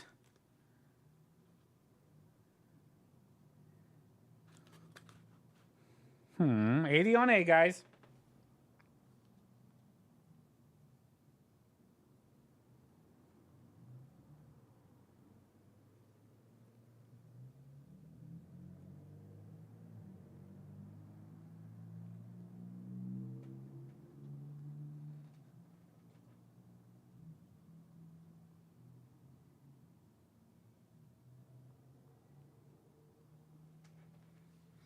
All right, anybody else want in on A? Because we are not even close to melt yet. All right, John Bryan's in there at 85.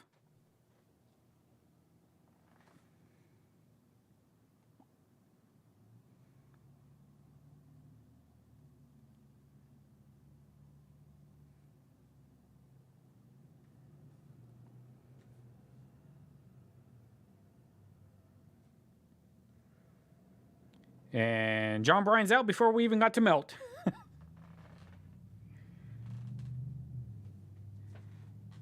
And Cockroach is in there for 100. 100 on A.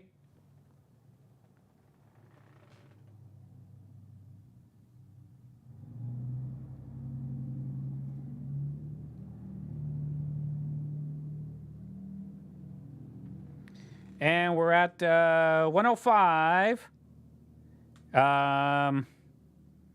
Craig, melt on it is about 105. That's melt value right now with the current current spot price. All right, so B Miller brought us up to 110. 110.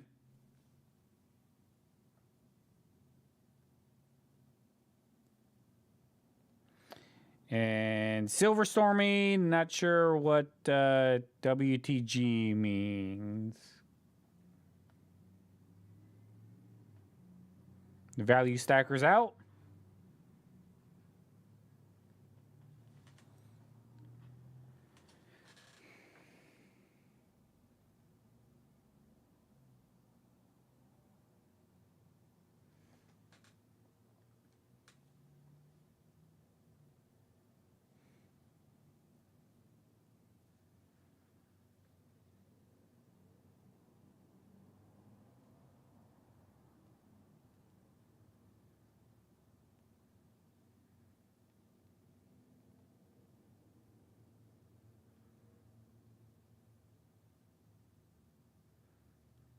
All right, let's see where we are.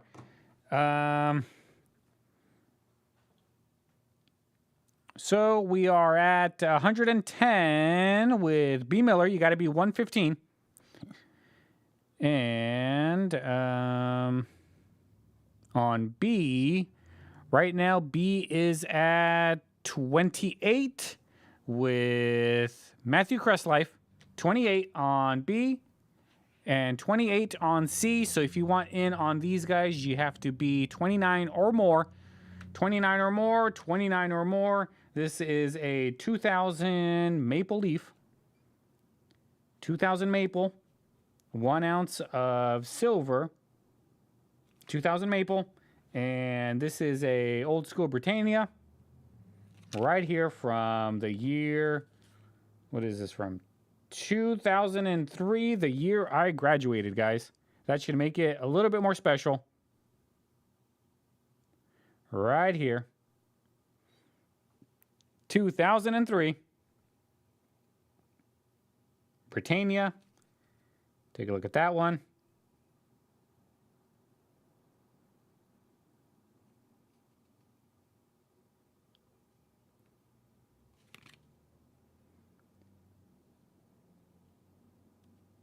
And currently at 28, so you have to be 29 or more to pick up one of these guys. And we are still at 110.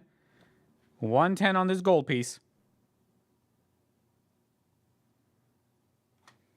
Anybody else want in on them? Because if not, I'm going to have to take a beating on them and sell them at the price you guys bid.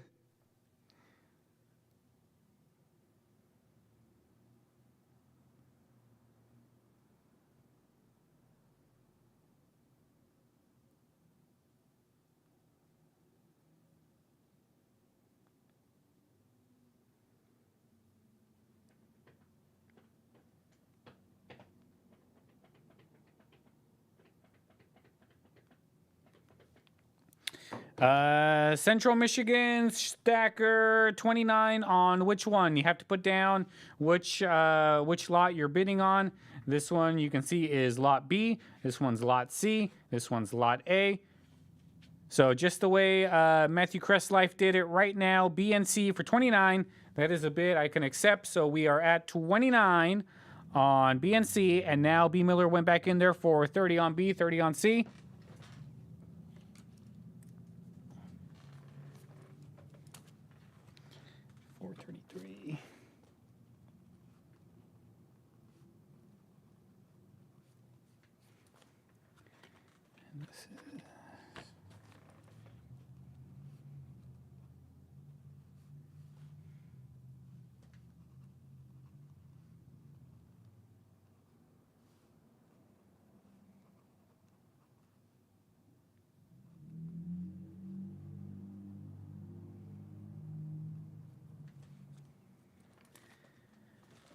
All right, Matthew Crestlife back in there. BNC for 31.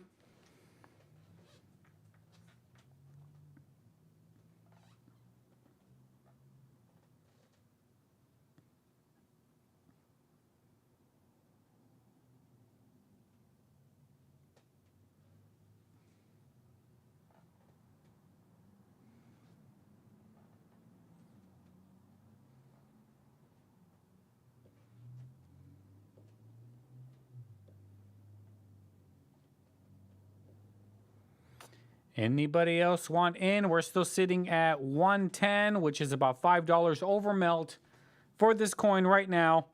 And we're at 31 on B. Now we're at 32 on B. And we're at 32 on B with B Miller as well. And we're still at 110. Got to be 115. Got to be 33 and 33. And Matthew Crestlife is out. So going to give it 30 seconds in just a little bit, guys. 110, you got to be 115. You got to be 33 or more, 33 or more on these guys. If not, B Miller's going to get them. And he's going to get a great deal on this Mexican Dos Pesos coin for 110. I don't think you'll be able to find another one for 110.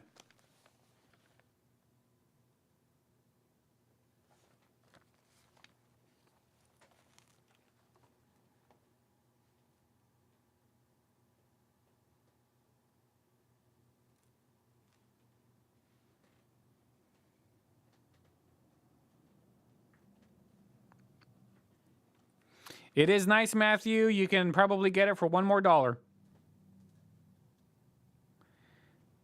Craig, no, the taco shop, it closed months ago. Couldn't get enough business, and my wife, it was just too hard on my wife to run it, I guess.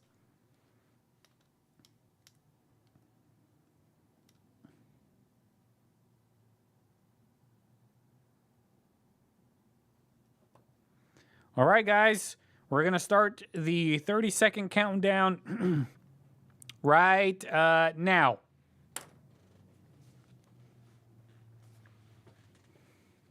So remember, 115, you got to be 115 if you want in on this. You got to be 33 or more, 33 or more.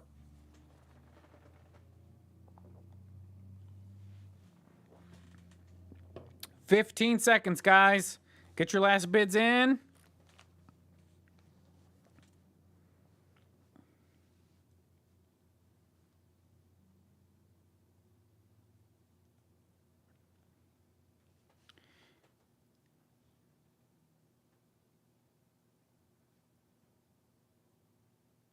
And we are now closed, guys. Looks like B. Miller got a screaming deal on Lot A. With only $5 over melt, guys. That's insane. Thank you, B. Miller.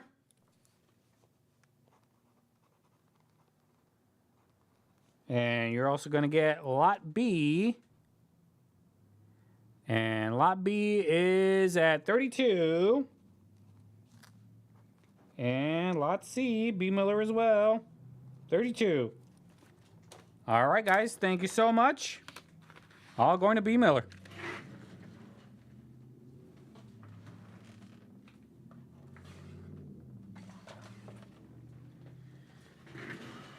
Next up, guys, we got some more of the same, sort of.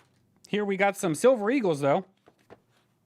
Check this out. We have I should do it like this. A 1999 American Silver Eagle. 1999 American Silver Eagle. Uncirculated. Again, from Littleton. That is going to be Lot A. Lot B is going to be a 2000 Silver Eagle. Right here. 2000 Silver Eagle.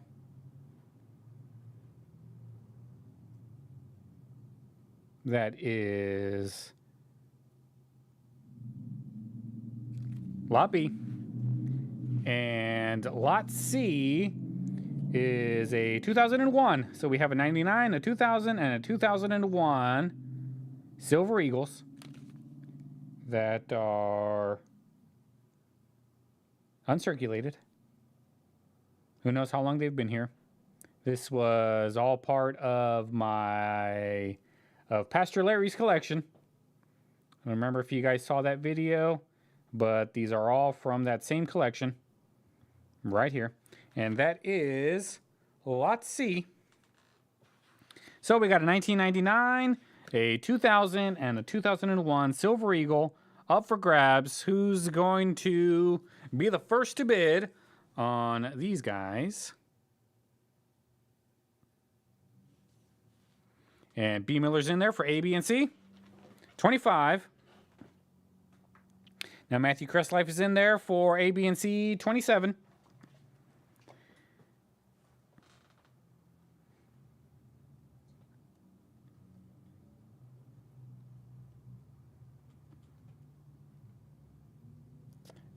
Keith, the gun range is going extremely slow. Extremely slow. I thought for sure I would have people chomping at the bit over there all the time, but it looks like it was probably just another bust that I'll probably have to close in a couple months. That's just, I don't know. That's just how it's been with a lot of stuff that I've done. I get a lot of people that say, yeah, let's do it. You do it, we'll definitely go. And then they never show up.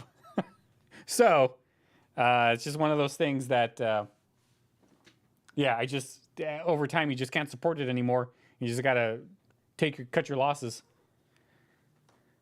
So, we are now sitting at 32 on A and 30 on B and C, with Cockroach, and Brian Burgess is at 32 on A.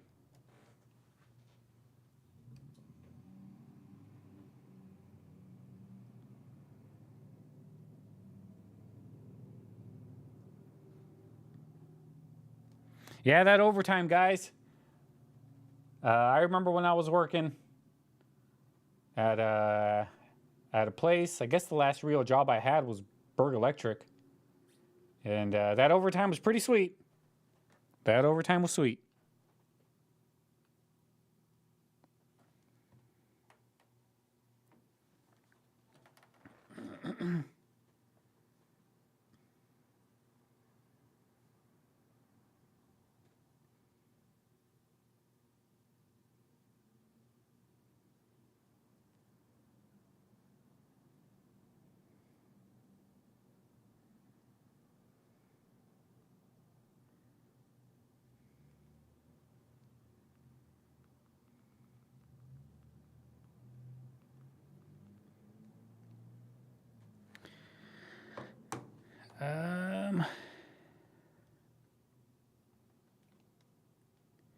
I don't think that's really the case, Craig, because you can't shoot in city limits. And there's over 8,000 people in city limits. So unless you have a place that you can go and shoot, and then most people wouldn't want to because they're it can get dangerous if you're not shooting in the proper berm, and they can go flying. So, yeah, I don't think that's the reason. I think it's more or less the weather hasn't really been cooperating. But the weird thing is we've had so many people go there, they pull into the driveway, they pull out, and they leave. I don't understand how or why. Like, we wave at them, they just turn and leave. and I wouldn't mention it if it was only one or two people, but I'm talking like we've had dozens and dozens of people that do that. I don't know why. I'm starting to think that they come and they unlock the gate, they go in when no one's there, and they shoot, and then when they see us there, they just leave. That's what I'm guessing.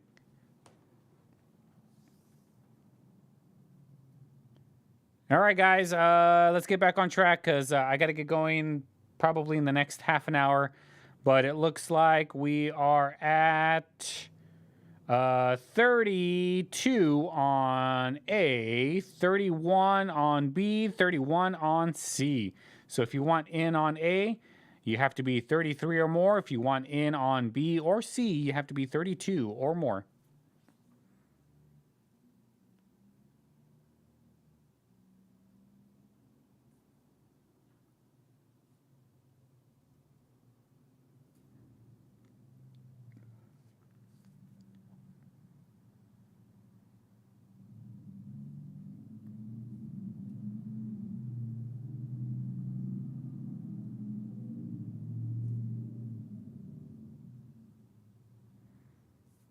Yeah, B Miller's been in the store a few times.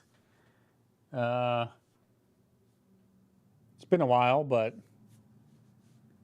I understand. It's always fun when you come in, B Miller.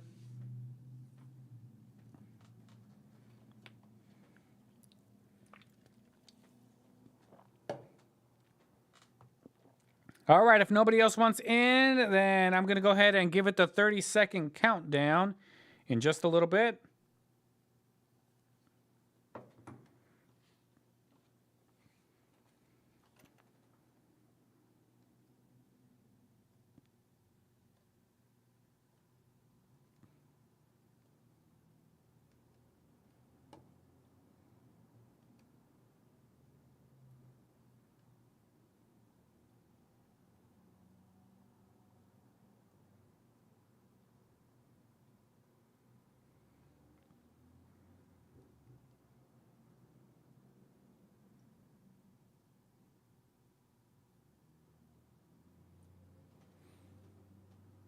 All right, I don't know how this works.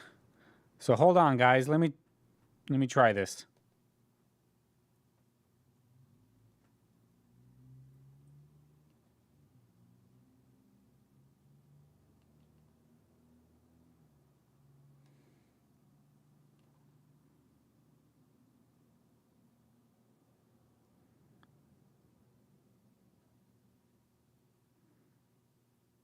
Are we all still there?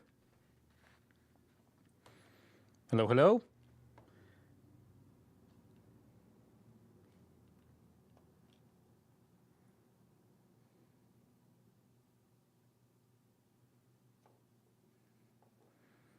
Oh, perfect, Keith. Come on in. I'd love to have you stop by.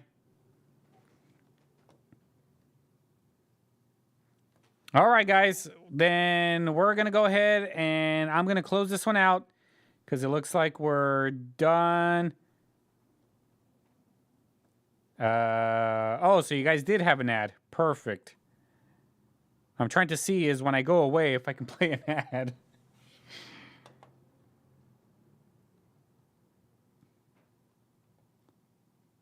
So, let's, I'm still trying to figure out all of this monetization stuff on YouTube because I have no clue, guys. All right, so this one's now closed. Let me see. Brian Burgess is taking A.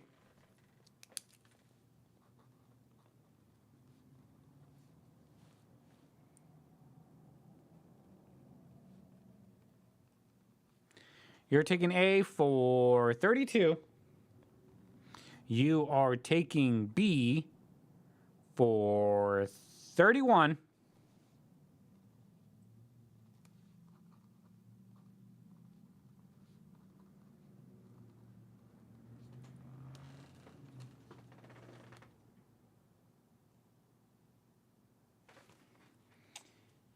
And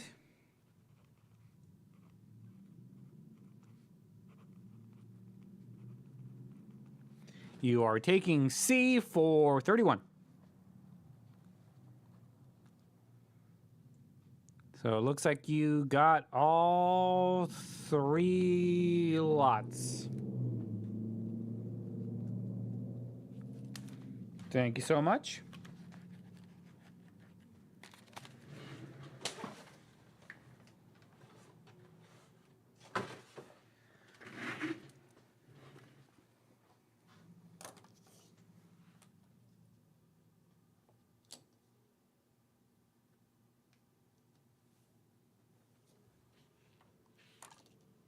All right, guys.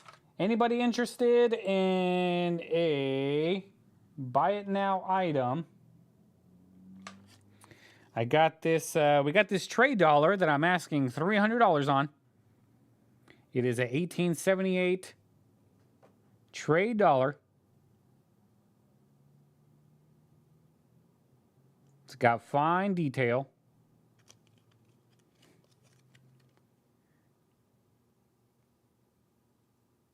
United States of America. Really nice looking trade dollar. Anybody interested? I got that one listed right now for $300. I believe that is below what Gray Sheet would put a fine detail trade dollar on.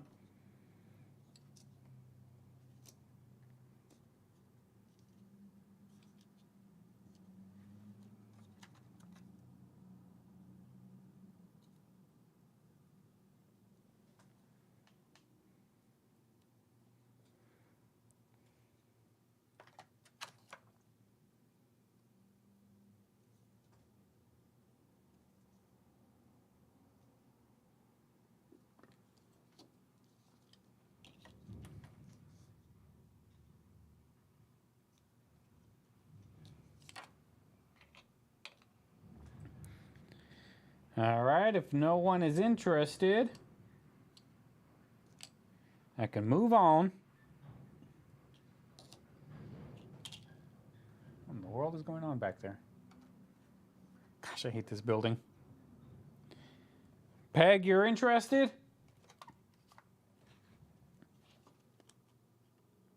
Here's another look at this 1878. We can look at it under the microscope so you can get a better view.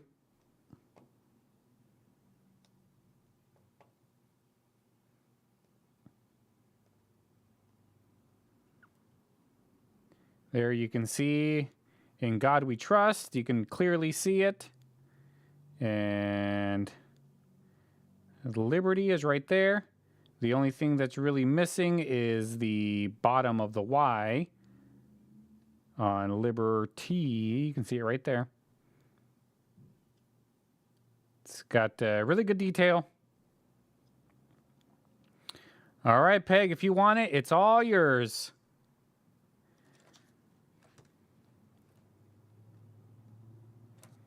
Thank you, Peg. You got yourself a 1878 trade dollar. How come this one doesn't have an inventory number? It is a S. It is a S San Francisco mint mark.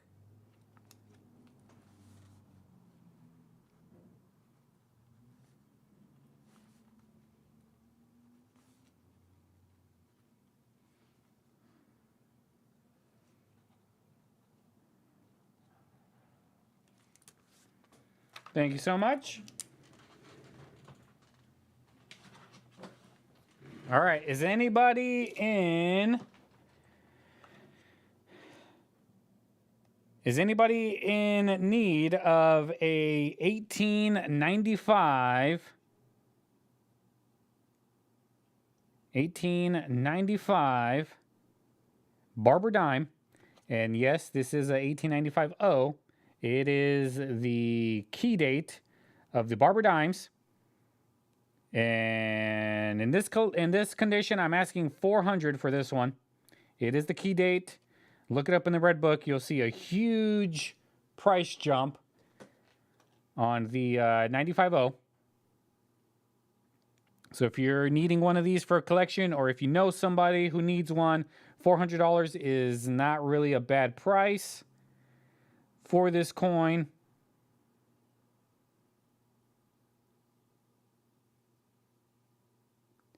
Right here.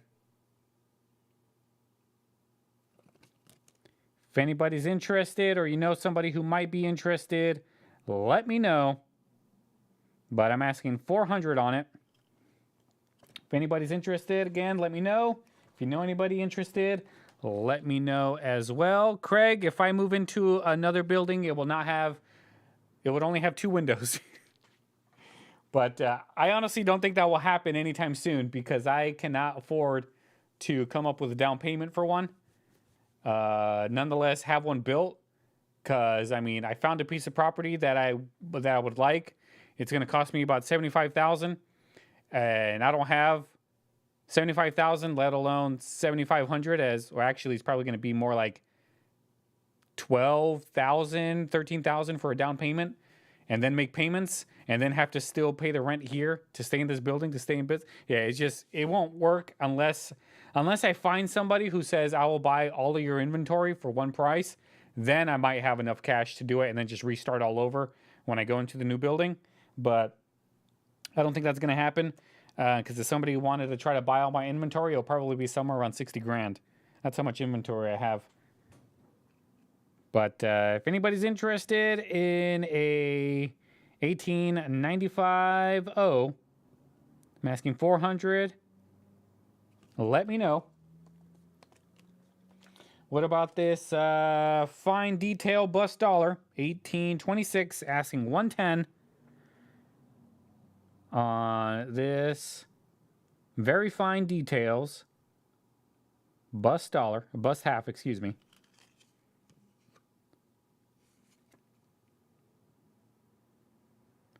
And there we go. Still has really good detail.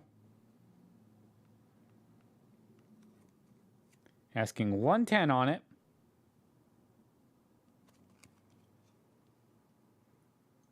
If anybody's interested, let me know. What is this? All these hairs. I don't know where they come from. It's a nice bust half if you're putting one of these together. 1826 is right here. Very fine detail.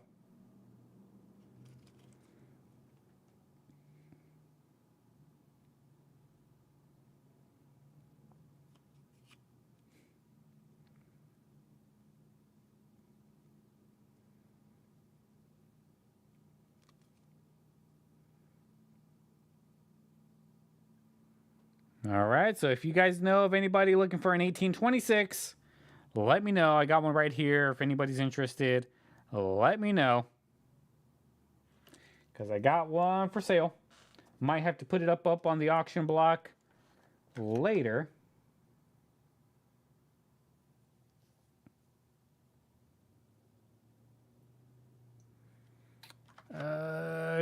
Cockroach, you want me to put it under the microscope? I sure can. Here we go. Let me see if I can make this any bigger.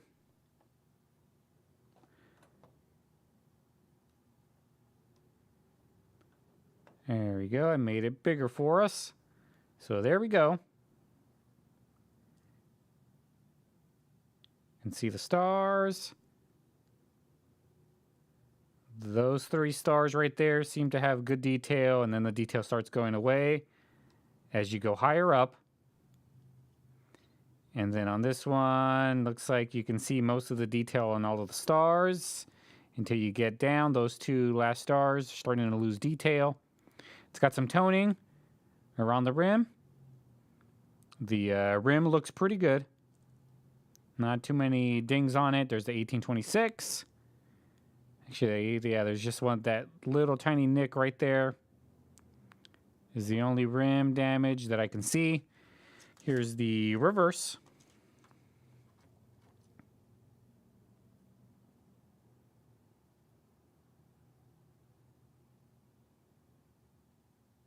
You can see the S is kind of filled in up top. United States of America.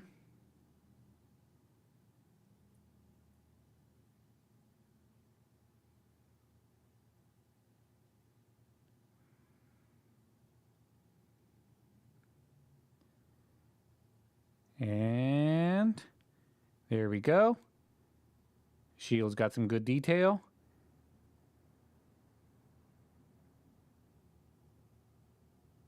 It's a nice looking cap bust. Here it is, asking 110. I will definitely hear offers if anybody's interested in this one or in the Barber dime. Cockroach, I will take your 100 offer.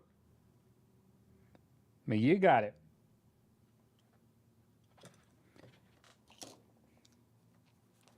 All right, Cockroach. I'm taking your offer. You got this bust for 100 bucks.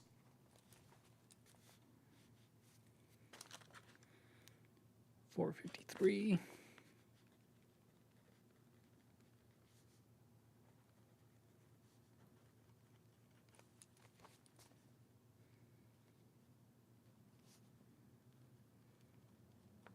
And I think this is your first win, Cockroach, so I gotta make you a box. Give me a second.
All right, Cockroach, your box is ready.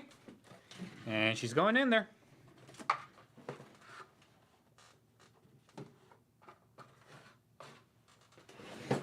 Thank you, thank you.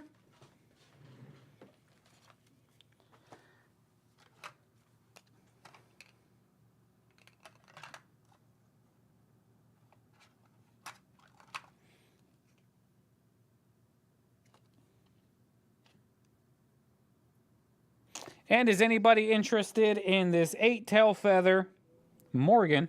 Asking 300 on it. It is a 1878 8-tail feather. You can see there is 8 tail feathers right there. I'll put it up in the microscope in just a little bit.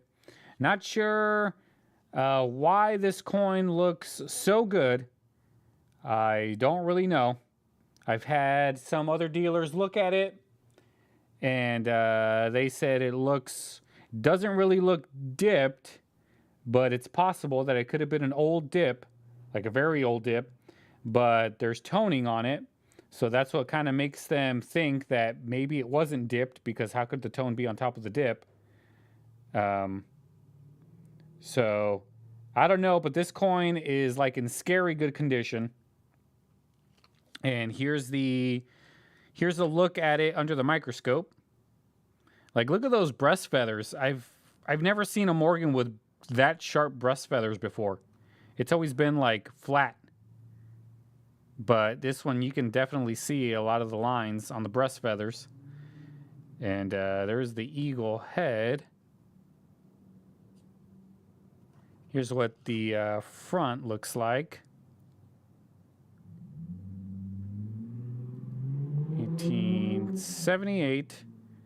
And look at them stars. I mean, it's a beautiful coin.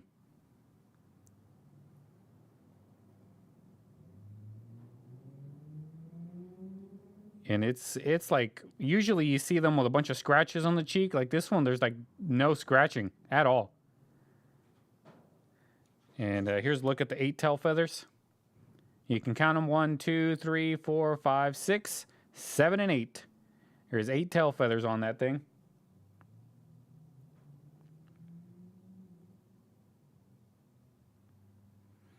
So, is anybody interested in this 8 tail feather?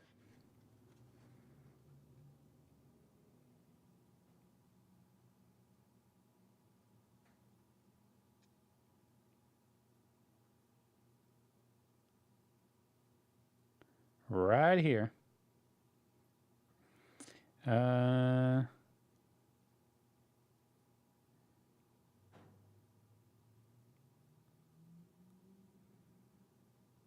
Yeah, Keith, Craig's he's a window washer. He comes in all the time. I know Craig. I know his jokes.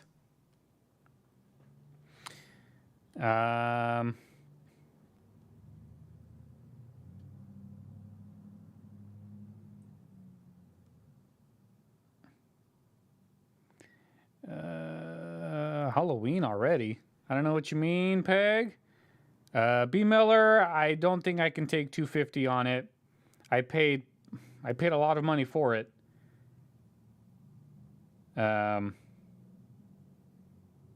Best I'll do will be probably 280. Because then again, I don't know. I was debating on sending it off to see what PCGS says, but I mean, it's a fantastic clear coin. Like, there's like no nicks to it.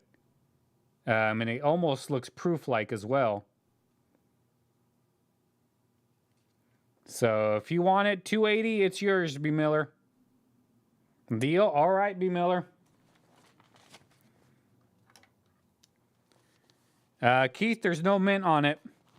It's a filly. It's a filly. That's the only year that did the 8 tail feather. Was the 78 and the filly. All right, B Miller, you got it. 280.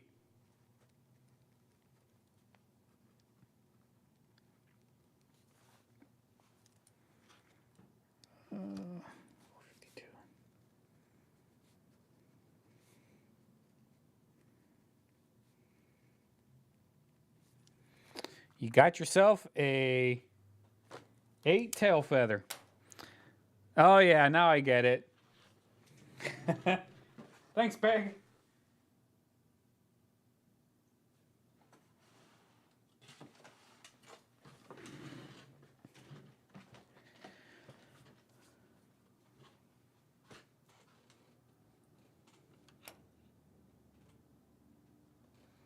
All right, so I had nobody interested in this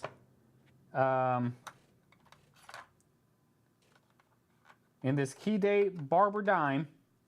So if you hear of anybody looking for a 18950, which is the key date of the Barber dimes, I have one right here. And let me know. 400. I am negotiable on it because I know the condition's a little rough, but even in rough condition, I mean, it's still a several $100 coin.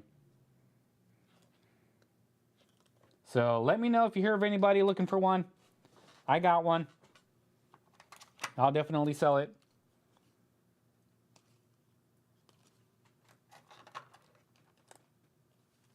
And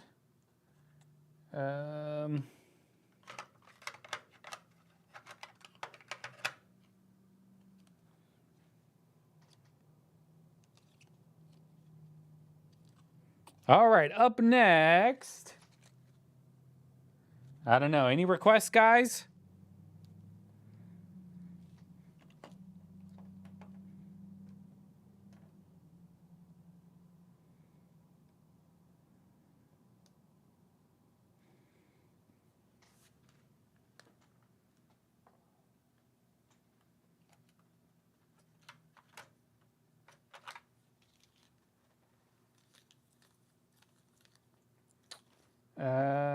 Was somebody asking about quarters?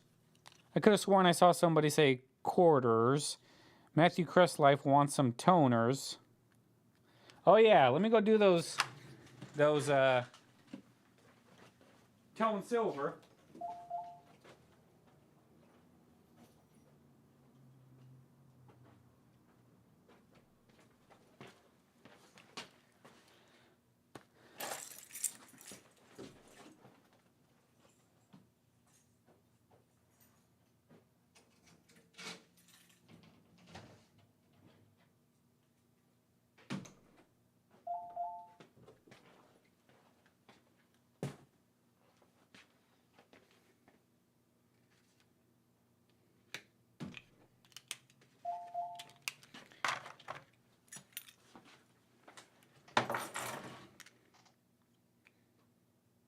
All right, I don't think I have another 2009. A 21D Walker, I'm not 100% sure I have. But I got to start putting the stuff away from the store. I've been closed for the past hour now. So I got to start cleaning up. I did get an 86 Silver Eagle, and I can definitely do that in a little bit. But right now, guys, we got some silver coins. We got some silver coins. Check these out. These are all from that fire collection that I got a while back. The ones that were recovered from a fire. These guys somehow got toned. I got other ones that got toned too, but these are the three that somehow I just picked. So up first, we have a 2008 Maple. And check out that toning in the bottom. And of course, you can see like the water and fire damage up here. But I thought it was pretty cool that it toned here. And here's the reverse. Check out that reverse.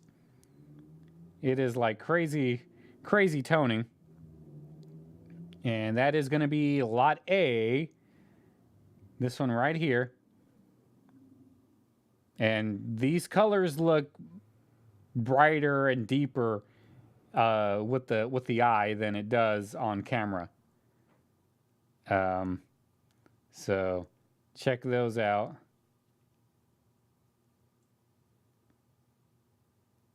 So that's going to be lot A, 1 ounce of silver. Here's lot B. Check out the toning that lot B got. A lot of crazy toning on that one.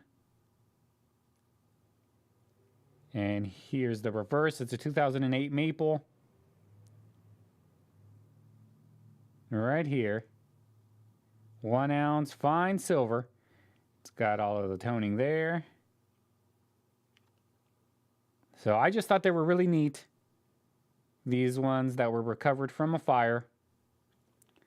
And lot C is the 87 American Silver Eagle with some crazy toning on it. This whole side over here is toned.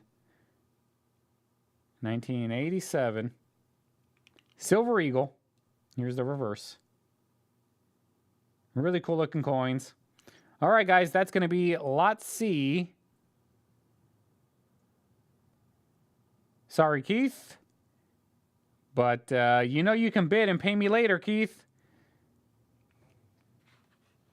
You don't have to pay me now. You can pay me later. But all right, guys, there we go. I got to start collecting all of the stuff and getting it ready to throw into the safe. So you guys bid, and I will be right back.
All right, so we are at 26 on A and 26 on B and 26 on C.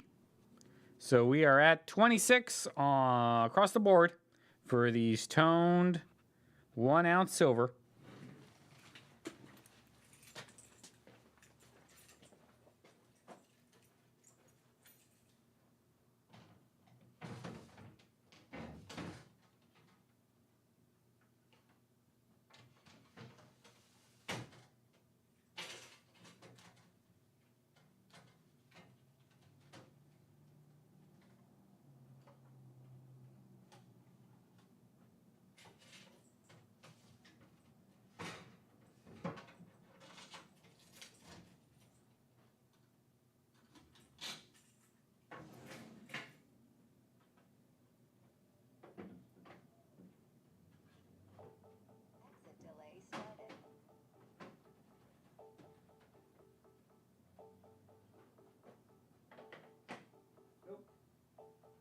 My alarm's about to go on.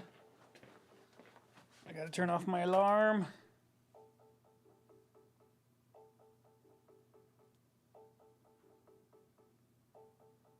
Oh, cancel alarm. Disarm. All right.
right.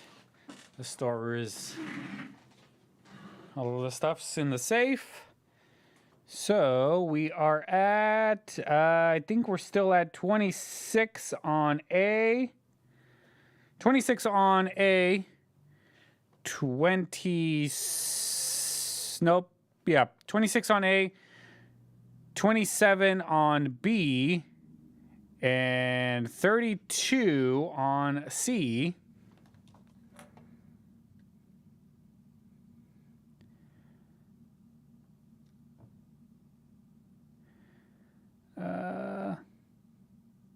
All right, thanks, Keith. We will see you later.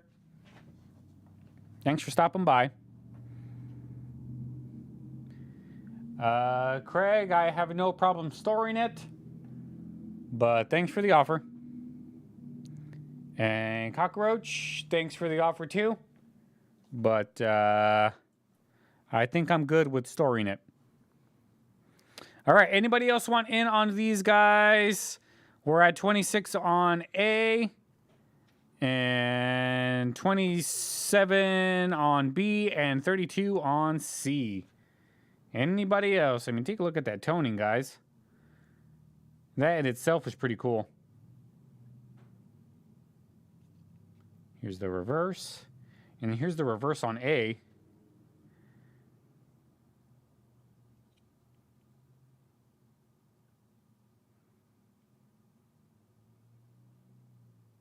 Really cool toning. So that's A. That's B. And C is this 87 Eagle. All right. Anybody else, guys? Because I think this is going to be the last items of the night because I need to head on out.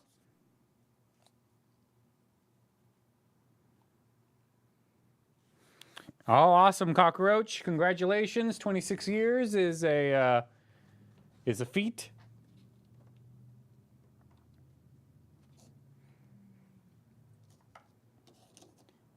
But if nobody else wants in, I'm going to go ahead and close them in 30 seconds.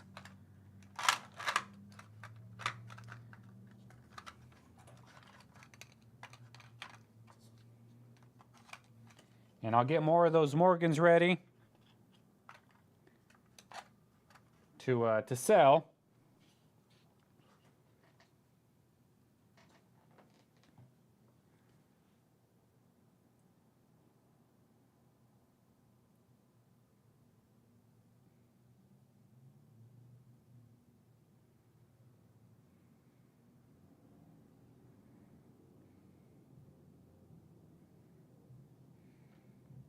Oh, and I got a video I got to post too. I think I can do that right now.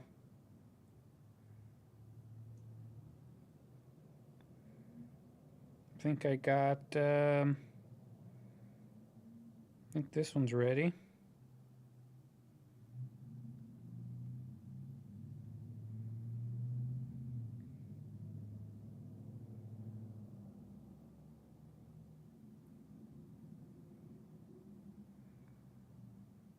All right, new video's up, guys.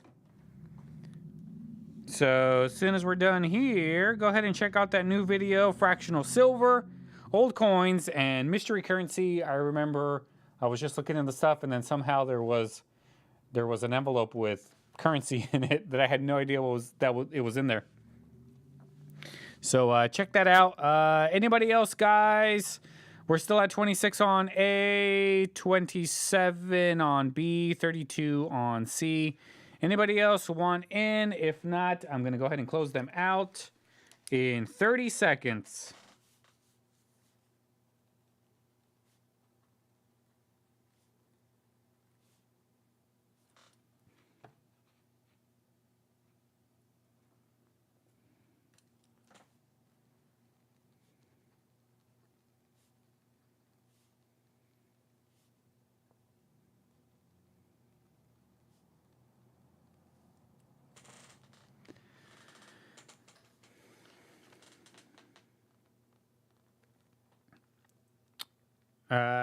Central Michigan Stacker. I will invoice you as soon as I do the invoicing, which will more than likely be on Monday. Have you filled out the registration form on the website?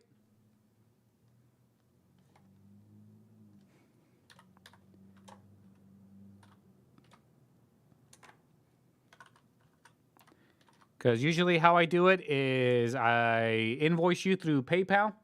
And if you want to pay the invoice with PayPal, there's a 4% fee. That's all included. If you want to pay any other way, if you want to send me a check, or if you want to send me cash, or if you want to pay with a Venmo, Cash App, you definitely can. Just let me know before you pay the invoice, and then I'll give you your total. Once you pay it, then I can go ahead and send you your stuff.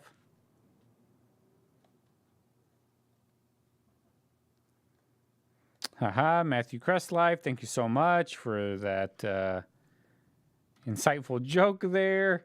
Typing in the address. So I think if I do that, all right, that is, I think that's a link to the website. If you click on that link, fill out the form that's there, fill in your name, your address, contact information, all of that good stuff. I will invoice you through PayPal. And if you want to pay any other way, like if you want to pay with Venmo, that's fine. Just send me an email. All the information is there. Or call the store, send me a text, however you want to do it. I don't care. And I can give you my Venmo. You send the money. I'll give you the total without the fee. You send the Venmo, and off you go. Yes, Matthew, I will email you. PayPal will email you the invoice, and then you just let me know how you want to pay it. If you want to pay it with PayPal, perfect, but there's a 4% fee. There's no buyer premiums here. I just ask that if you pay with a credit card, you pay the fee, and you pay for shipping. Shipping's determined on whatever it is you bought, either $5, $10, $15, or $25, I believe is the options. I don't think it'll ever go past $25 unless we fill up a huge, really big flat rate box. Then I have to do 2 of them. But, I mean, that's the only way it'll go that high. All right, so looks like we're gonna go ahead and close this one out. Matthew Crestlife, you are gonna get lot A for 26. Good deal on that one. And lot B is gonna go to Central Michigan Stacker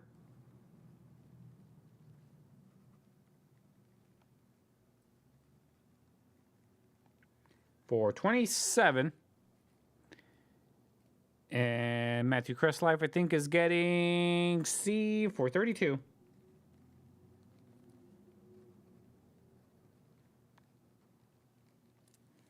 For 32, so we have Matthew. And Central needs a box.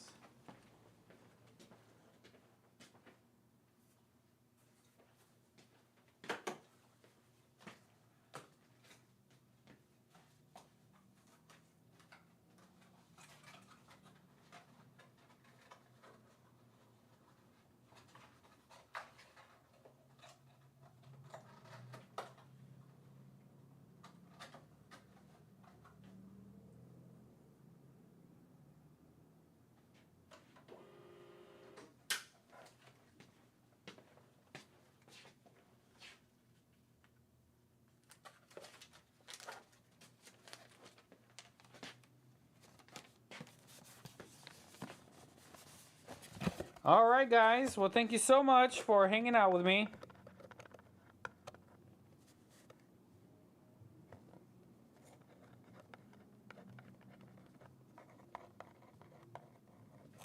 If you guys haven't subscribed to the channel, please do so. It really does help out the channel. And check out that video that I just posted, guys. You definitely can pay Cash App, Matthew. Just when I send you the invoice, just send me a message and invoice me then, or I'll invoice you. Send me a message.